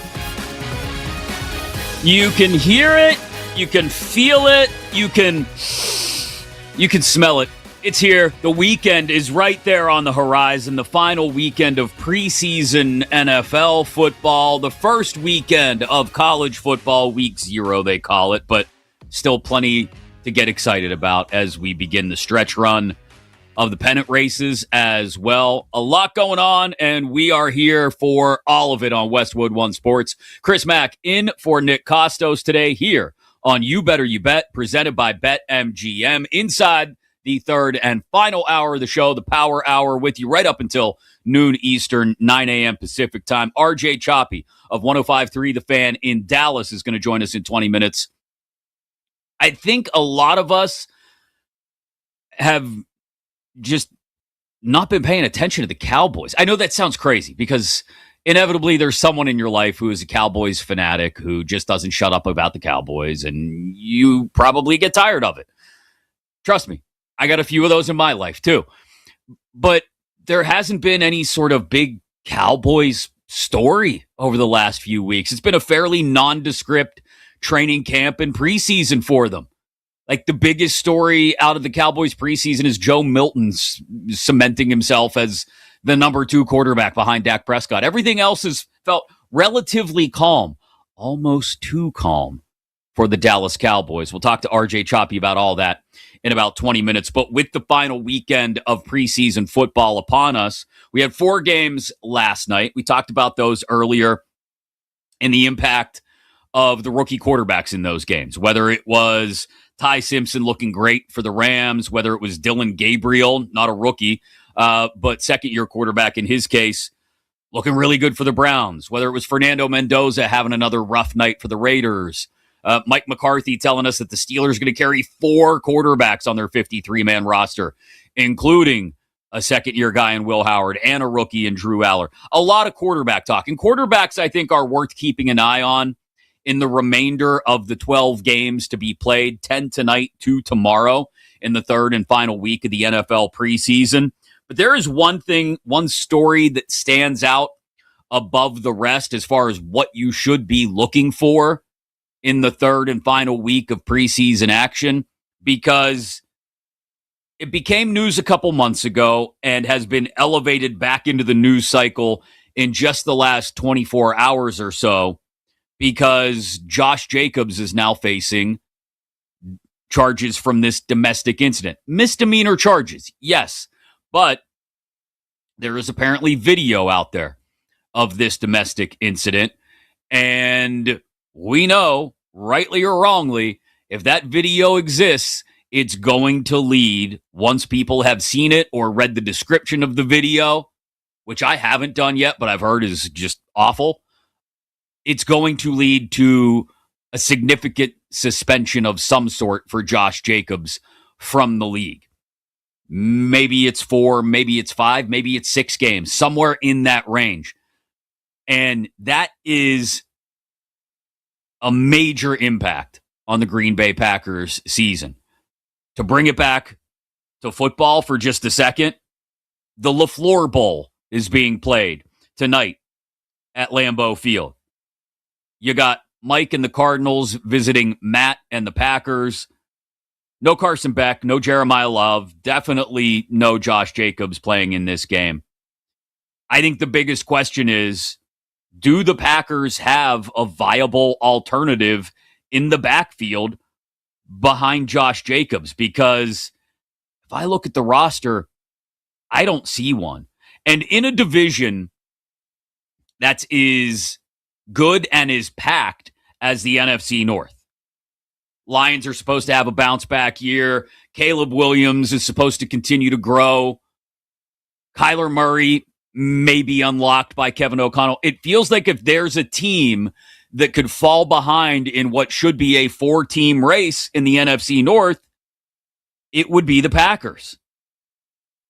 Because they didn't go out and do anything to address their receiving core. You hope Jaden Reed is healthy. You hope Matthew Golden takes a big leap forward. Tucker Kraft should be good to go. but the offensive line has question marks. That's not good for Jordan Love. Micah Parsons isn't going to be back until who knows when. And now you've got the added layer of who the hell's going to carry the ball if Josh Jacobs is out for a significant period of time? Marshawn Lloyd? Chris Brooks, who still hasn't been able to find his footing at the NFL level? They just don't have one. You'll see those guys in action tonight against Arizona, but if you're Matt LaFleur, are you especially confident in any of those guys being able to do what Jacobs is capable of when he's fully healthy? Hell no. The Packers are in trouble. Between the looming Jacobs suspension and the Parsons injury, you're missing your best player on defense, and outside of Jordan Love, your best player on offense. Maybe 1B to Tucker Kraft's 1A on offense outside of Jordan Love. And I don't know if the signing of Jonnu Smith is a sign that maybe Kraft might not be ready. Maybe it's more indicative of Luke Musgrave not being available. But when you're picking up Jonnu Smith, 2 days before your final preseason game, it's clear that there's an ingredient you're still missing. And the Packers, it feels like, are missing a lot of ingredients. Like I said, in a division that is the deepest in the NFL. If there's a team that's going to miss the playoffs from the NFC North, it's Green Bay. It is.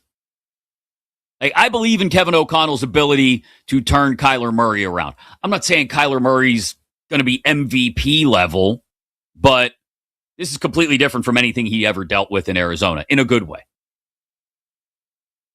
I think despite the questions on the offensive line, Detroit is going to bounce back.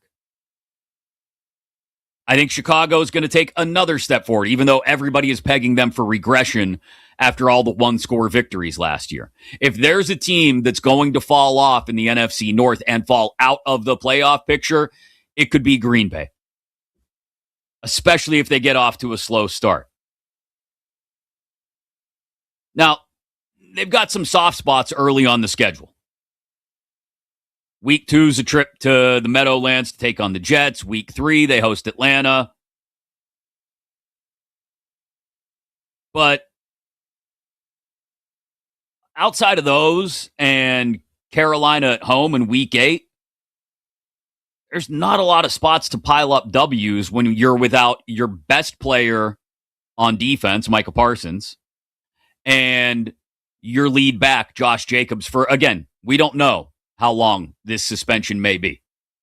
We don't even know if there's going to be a suspension yet, but I would feel very confident, 99% sure that there will be some sort of disciplinary action for Jacobs from the league. So that's the one thing I will be looking for tonight between Arizona and Green Bay. Can Lloyd and Brooks, Marshawn Lloyd, Chris Brooks, provide some sort of tandem punch in the backfield for Green Bay? It's not going to be what Josh Jacobs can be. Absolutely not. But if they can come close, maybe. That's something worth watching tonight in that game. Also, you've got Tua getting a start for the Falcons in Miami. If there's a team that is just lost at sea in the quarterback ocean, it's the Atlanta Falcons. This is going to be a nasty back and forth all year. Penix is going to get dinged up. Tua will come in. He'll look terrible. Penix will get healthy just in time to come in. If he doesn't, then what's next? Cooper Rush? Nobody, least of all Falcons fans, is excited for that. Again, they visit the Dolphins tonight, 7 o'clock in their preseason finale. It's almost to the point with the Falcons where you just look at them and say, you know what? If you guys are a disaster through the first 3 weeks, 4 weeks, whatever it may be, I mean, my God, look at their schedule and the way it stacks up the first 7 weeks of the season. At Pittsburgh to start, then Carolina at home, but then this, at Green Bay, at New Orleans, Baltimore at home, Chicago at home, San Francisco at home, at Tampa, Cincy at home, Kansas City at home. I mean, if the Falcons are 3-7 going into their Week 11 bye, do you just throw it all out and start Jack Strand? I mean, he's been their best quarterback in the preseason.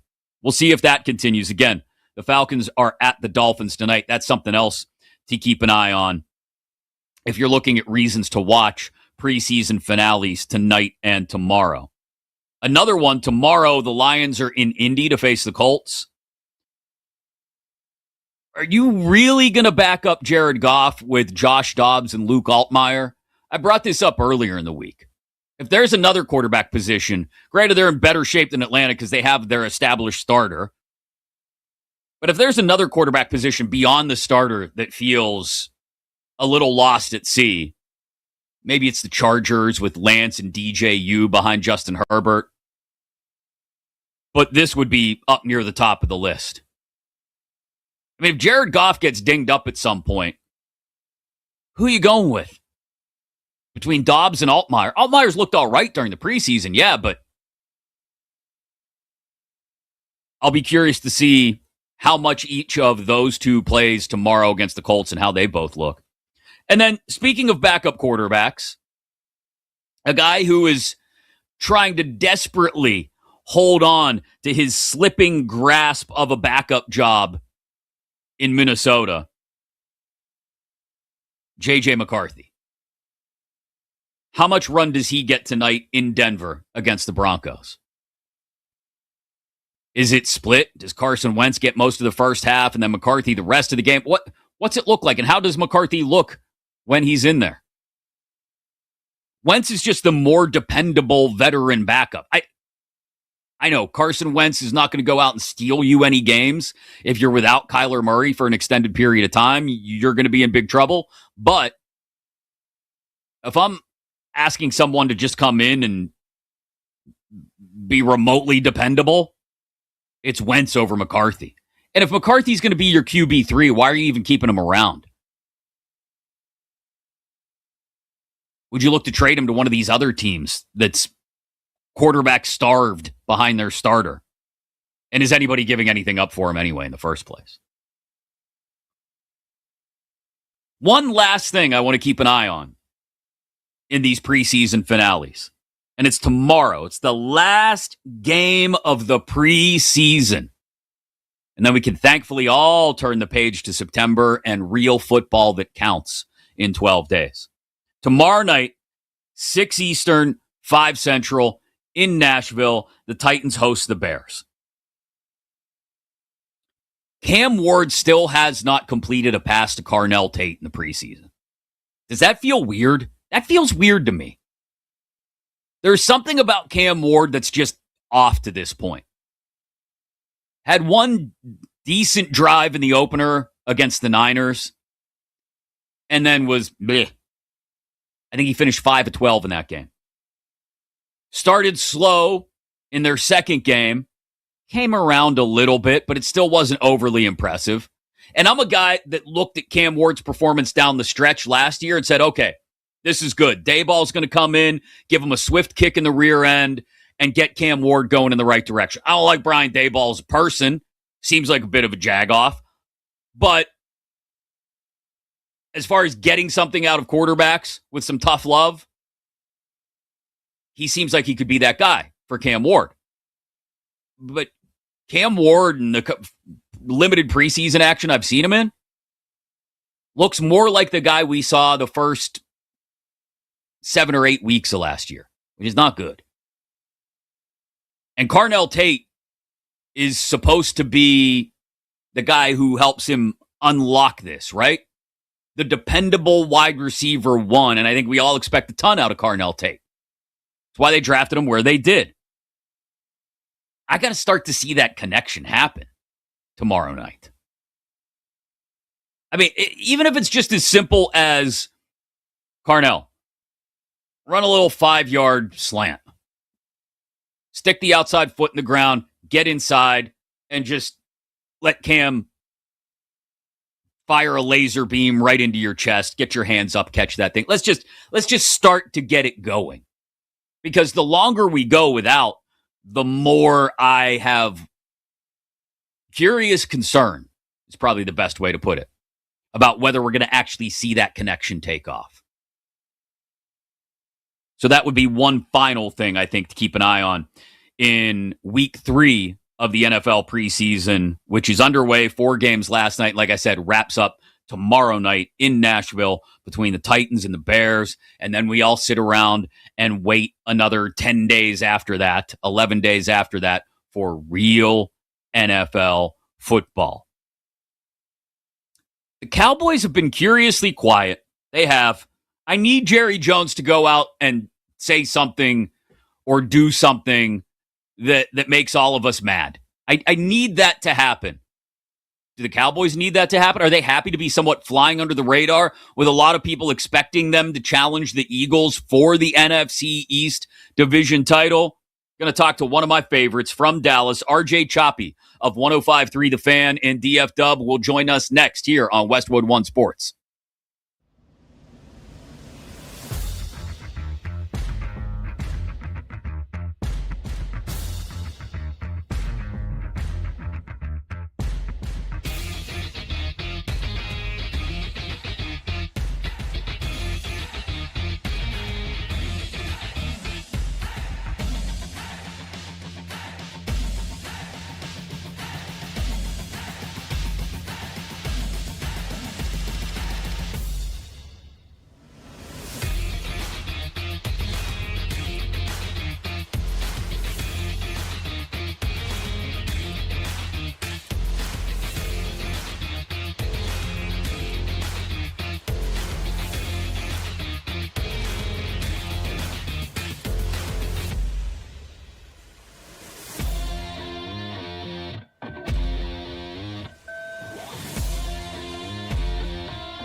Welcome back to You Better You Bet, presented by BetMGM on Westwood One Sports. It's kind of like one of those quiet moments in a horror movie or a thriller where, like, you know, the villain or the bad guy is lurking around a corner somewhere and the protagonist is wandering from dark room to increasingly dark room and they can't hear anything or see anything.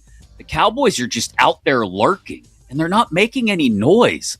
And I don't know how to react to this. We're going to talk to my man RJ Choppy from 105.3 The Fan in Dallas in just a second about whether this may be a good thing for the Cowboys going into the 2026 season here on Westwood One Sports. Chris Mack in for Nick Kostos today here on You Better You Bet. This segment sponsored by Progressive Commercial Insurance, protecting your business vehicles 24/7. See if you can save at progressivecommercial.com. Coming up before we wrap up the show, our 3 favorite moments of the day with our 3 stars, and I'll get you a bet as well. Looking at some baseball, I think, is, again, where we're going to go after winning the last couple baseball bets here on You Better You Bet. But I love this guy. Loved working with him when we did our own college football show alongside John Martin a couple years back. And it's great to talk to him about them boys, the Cowboys, who've been curiously quiet. RJ Choppy, mornings on 105.3 The Fan in Dallas. You can always listen inside your Odyssey app, AUDACY. He joins us now here on Westwood One Sports. Morning, Chop. How are you? Man, I missed your face. It's good to see you again. No, I didn't miss it that much, but I missed it. Yeah. Just enough. Just enough to say something. Just enough. Right? Yeah. Am I crazy for thinking it's been curiously quiet around the star this summer? Like, is this the kind of offseason maybe the Cowboys needed with the expectations as high as they should be going into this year? Yeah, we've talked about this a few times on the show. It has been quiet. This is not the same old that it's been. That said, it's not like they've been without moves. You know, I mean, the George Pickens saga lasted, throughout a lot of the year. They get the Quinnen Williams deal done. They had a really, I think, positive draft. Cowboy fans would look at this draft and say, this is a hell of a draft, right? You get arguably the best defensive player, one of the best defensive players, positional value notwithstanding, right? You get one of the better defensive players, Caleb Downs, and then you get a really high upside guy in Malachi Lawrence. So, like, there's been a lot of news. It hasn't been drama, right? It hasn't been the George Pickens thing could have very easily devolved into Micah Parsons, and it didn't. Now, was that because of George? Because it's the same agent, right? George's agent's the same guy as Micah Parsons, Dave Mulugeta. Same agent. So does Jerry know who he is yet, by the way? Well, maybe. And that may be why George is still here, right? It might be. But, is that because of Micah? Or is this because of George and what he has done? Or is it because of Jerry and David have mended fences and Jerry was up front? To his credit, a lot of people would just BS you. Yeah, we're going to sign you. But Jerry made it known, like, we're not really negotiating with him. This is what it is, and if he wants to take a super sweetheart deal, maybe we'll talk about that. But, he didn't. The way the roster is constructed, though, like you talked about the additions on defense and just the slew of weapons available to Dak on offense, it feels like the best roster they've had in the last few years. And it sets up, I think, for them to challenge the Eagles atop the NFC East. So given that Pickens is on the tag and you never know how things are going to go with the rest of the roster, is this sustainable? Like, has this opened? Are Cowboys fans willing to say that a championship window is open now and that it could remain open for a couple of years based on what they've built? Or is this, hey, we've got to act on it right now? I honestly think we're a year early on this. The Cowboys went 12-5 3 years in a row under Big Mike. Like we're forgetting how good those teams were. You had probably a better offensive line on some of them, right? Because you still had Zach Martin in a prime, you still had Tyron Smith. So you probably your offensive line was probably better. You had Lamb and Amari Cooper on the same team. Now, I think this version of Lamb and George Pickens is a better receiving core, but that one was a much more technical, right? More tactical receiving core, better route running necessarily. Dak is older. Now, older at the quarterback position sometimes means better. But, you also had Zeke. And what is Zeke compared to Javonte Williams? Defensively, those teams had Micah and DeMarcus Lawrence, who is a good player. You had some issues, no doubt, with some of your defensive guys. I push back. This is the best team. I've heard some people say this is the best team since 2007. The best team since the Super Bowl has been the 2007 team. That team was the number one seed in the NFC. It was. You go down, look at that roster. Look at the offensive line. They had some nasty on that offensive line. That offensive line. I mean, they would chew on nails. Between snaps. But this is a good. I think this is a good team. I just think it's a year early. Are they a playoff team? Maybe. But I think next year is the year that you would pinpoint that is like, okay, that's the year that you make or break. RJ Choppy, mornings, 105.3 The Fan in Dallas with us here on Westwood One Sports. A lot of us just assume that this Cowboys offense, because of the way it's built, is going to go out and hang 30 every week because of all the weapons. If there's something that could hold them back from doing that, or something they need to improve on in order to really fire on all cylinders, as a lot of us expect, what would it be? Well, outside, I'll leave injuries away because that's. I mean, every team has to deal with that. Your quarterback goes down, you're screwed anyway. It's honestly the tackles. Their situation at tackles okay. It's not great. I tell you this, we talk about this a lot. We got a really warped view here in Dallas about what an offensive line should look like. I mean, the fans here and the media, for that matter, think this ought to be the Great Wall every year, and anything less than that is a crock. And we had a couple years back, we had two All-Pros on the offensive line, and people were complaining about the offensive line. I'm like, how many teams in the NFL have two All-Pros on their line? Like none. They have first round. They got Guyton, Booker, Smith. They're all first round draft picks. What more resources do you want to put in the offensive line? But that is really the bugaboo of this offense is going to be your tackle situation. If Guyton doesn't play the way that they want him to, and then on the right side, you got a revolving door, not actually like a turnstile of a tackle, just like who's it going to be that's playing Steele, whoever, right? It's got some vulnerabilities to it, so that's their big issue. And I suppose the other issues would be like, all right, does George Pickens get upset that he's on a tag? Does he not play as well as he did last year? Does Dak start to age? Right? Forget health. Let's say he's playing, but he starts to age. We only saw him, or at least I only saw him 1 week in camp out in California, and he wasn't great. It was early, which happens, right? Your timing's a little bit off. He wasn't great, though. I mean, if that carries over, then that's a problem.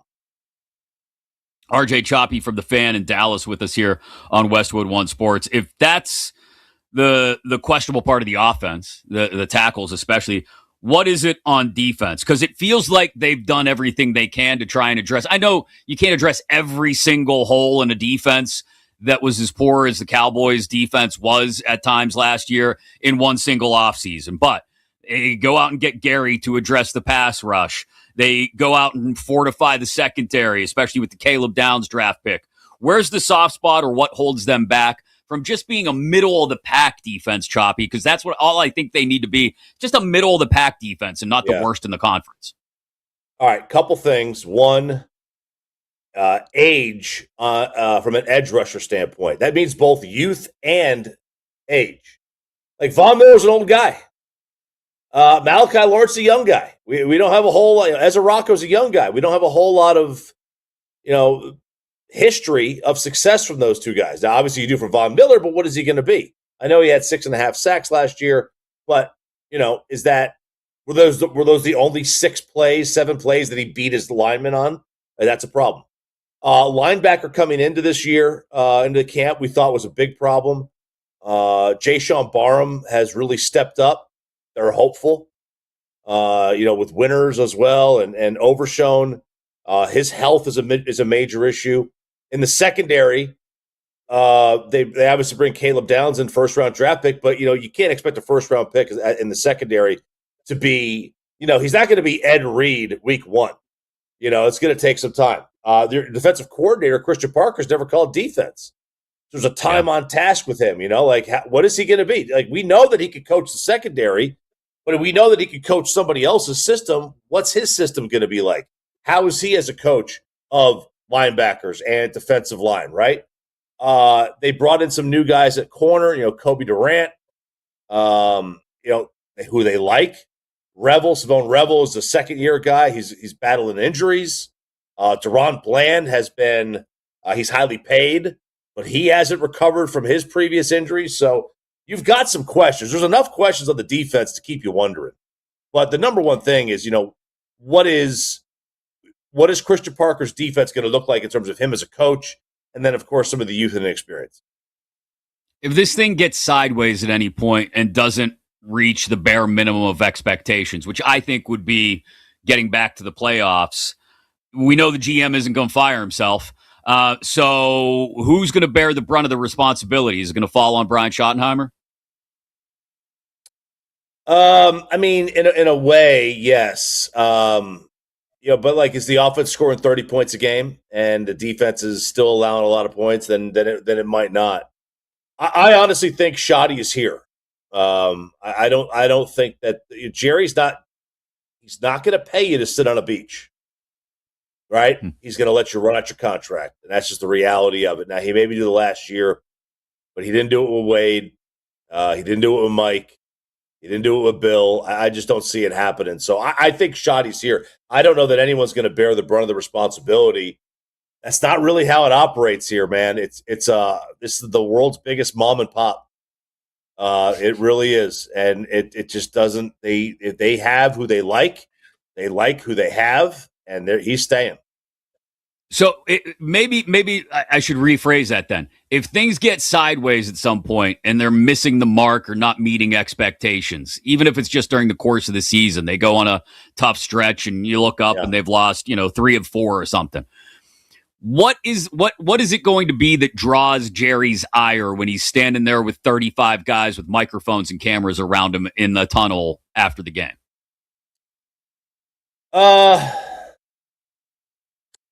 Look, Jerry might be able to look in the mirror internally, but never admit it publicly. I've found that when Jerry gets really, really short, when he got short with us, when he threatened to fire Sean and Bobby a couple years ago, I think that was because ever notice in baseball when you argue with an umpire and the umpire knows they're wrong, they're going to throw you out of the game much faster than if they yeah. I think that's what draws his ire is when he knows he missed on something, and he won't admit it, but he knows. When you screwed up, whether you admit it or not. We're all we're married. Whether we admit it or not that we screwed up, we know. So I think that's Jerry how he looks at it. Not to each other, by the way, for everybody listening. That would be weird. Choppy lives in Dallas and I live in Pittsburgh. I mean, even if it was a Chuck and Larry for the free health insurance situation, right? We don't like each other. Long distance that doesn't much. work. No, long distance doesn't work. Never. Wandering eyes and such. RJ Choppy, mornings on 105.3 The Fan in Dallas with me here on Westwood One Sports. Chris Mack in for Nick Kostos today. Give me a win total. How do you expect this thing to play out this year? I actually think this is about a 10-11 win team. I don't know that they win the division. Philadelphia. I don't think Philadelphia is the best team, and I don't think they're the greatest team out there. I mean, I think they're the best team in this division, but I think it's close. But neither one of them is the Rams. I would probably still pick Seattle and Detroit over them too. But yeah, I think this is a 10-11 win team. I think they both make the postseason. Them in Philadelphia. We'll see what happens, right? 10 or 11 wins is probably going to get you the 6th seed in this conference. Because I assume that the loser of the NFC West or North is going to have the same kind of record, the second team. And because I think, obviously, I could absolutely see the Rams winning 13, 14 games. Detroit's schedule is very, very easy. Chicago's still a really good team. Who knows what Minnesota's going to be? There's a lot of the NFC is a brutal. I mean, it might as well be like the old school SEC before they started losing to your conference all the time. Yeah, I mean it's deep. It's real deep. Before I let you run, since you brought up the SEC, I can't let you go without talking college ball. Your guys, the Vols, Tennessee. They're going to go with the true freshman at quarterback. How you feeling about it? They crashed the playoff party this year. Oh man, betting on a true freshman quarterback is a fool's errand. It really is. Now, like you've seen it happen. Like Manziel did well as a freshman, right? We've seen guys play well as freshmen. It's tough. It's really, really tough. I think the team is good enough to make a run if they get competent quarterback play. We look at Bryce Underwood last year with Michigan. I think Josh Heupel's better with quarterbacks than Sharon Moore was.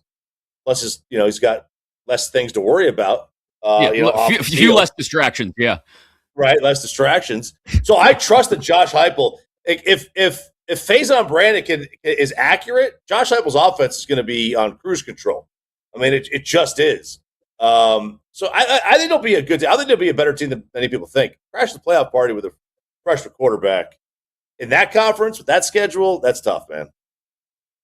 Choppy, love catching up with you, my man. Hope the summer's been great to you. Look forward to the Cowboys getting back in the news, whether it's by winning or losing football games or just Jerry yelling at you and Sean and Bobby on the air. Thanks for the time, man. Yeah, it's been fantastic, man. It's been 107 degrees every day for the last month and a half. No rain. It's been wonderful. Beautiful North Texas weather this time of year. Thanks again, RJ. Right. We'll catch up soon, bud. Yes, sir. Have a good one. RJ Choppy, mornings 105.3 The Fan in Dallas. You can listen to those guys inside your Odyssey app. I do it all the time, especially during football season, especially when Jerry Jones is on with them every week, because you never know when it's going to lead to him saying something that either makes headlines everywhere or just, like RJ mentioned, threatens their jobs because he's unhappy with the way things are going. We will wrap up with our 3 favorite moments of the show, and I got a bet for you as well, our 3 stars of the day, next here on Westwood One Sports.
Welcome back to You Better You Bet, presented by BetMGM on Westwood One Sports.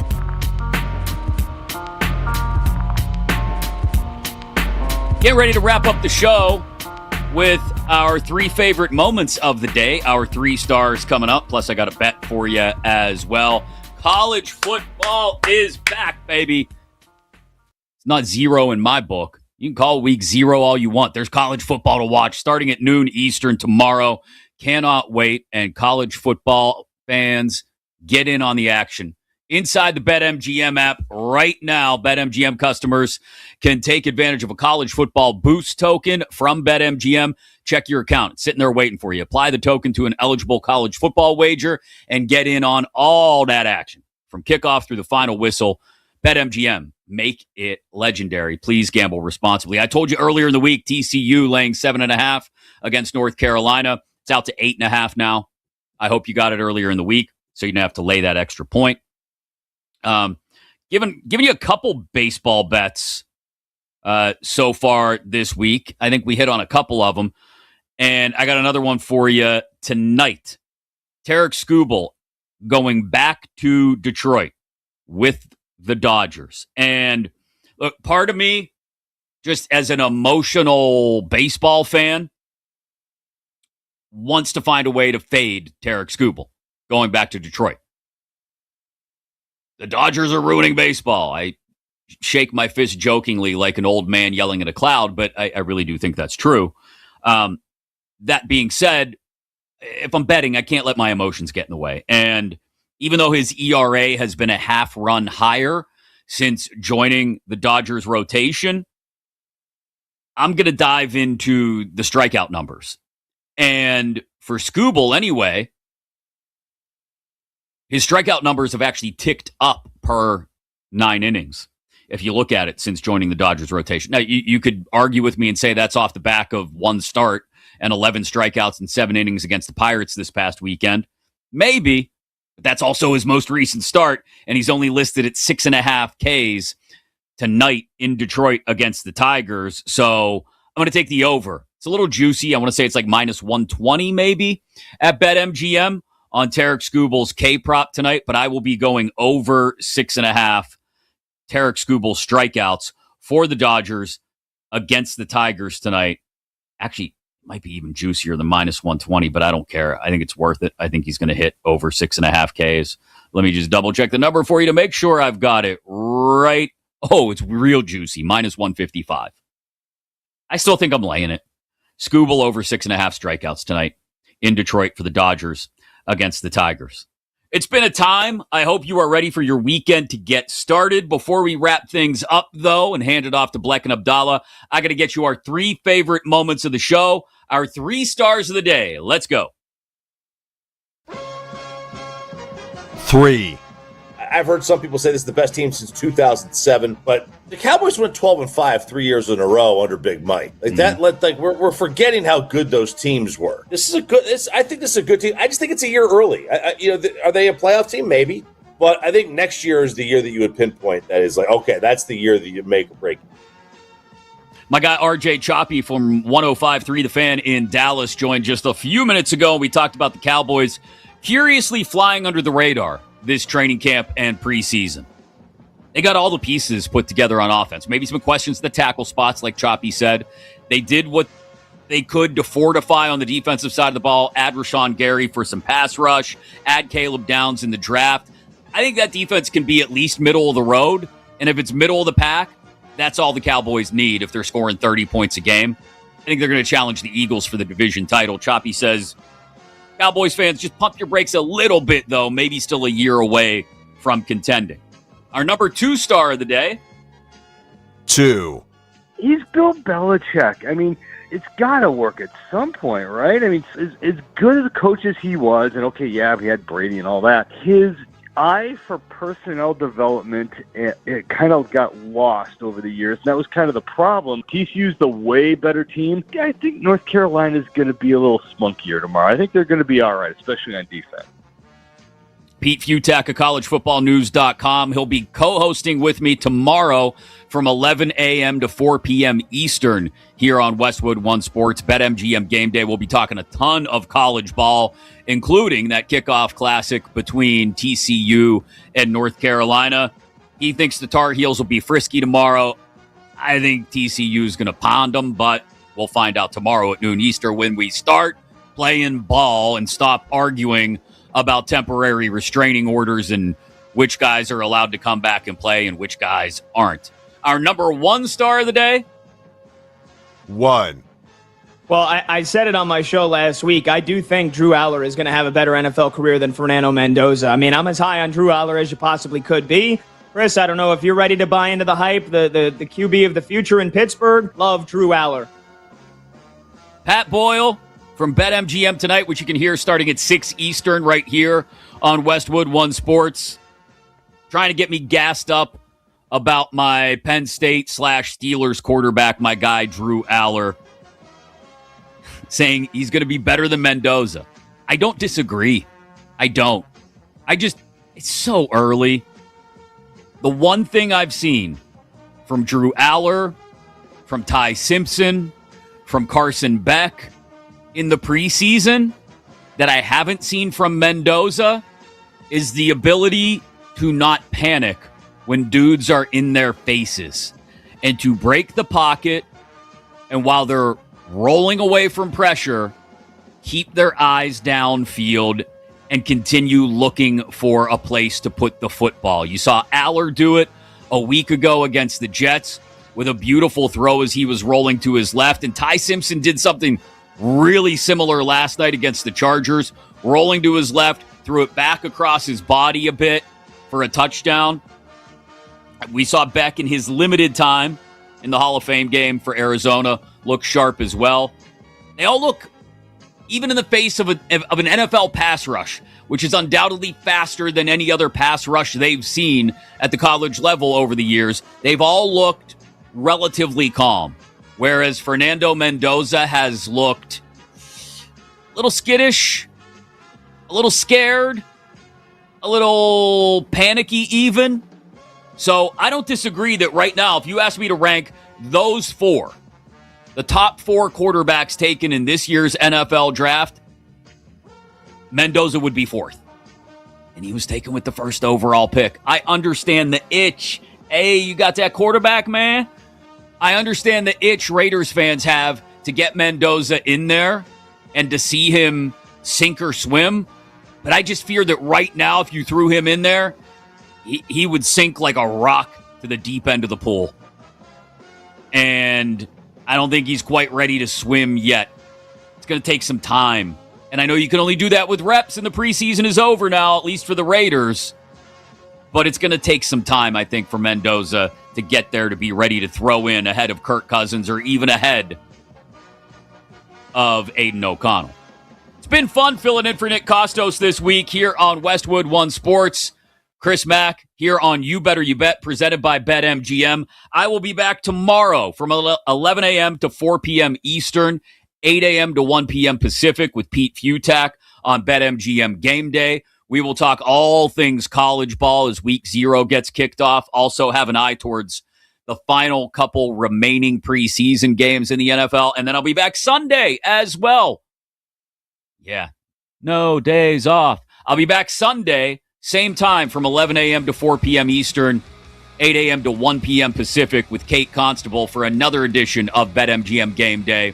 Roster cutdowns will be happening across the NFL.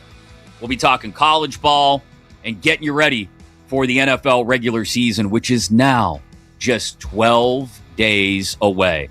Thanks to everybody behind the scenes for keeping me from looking stupid. Bleck and Abdallah up next. Have a great weekend, everyone. Keep it here. Westwood One Sports.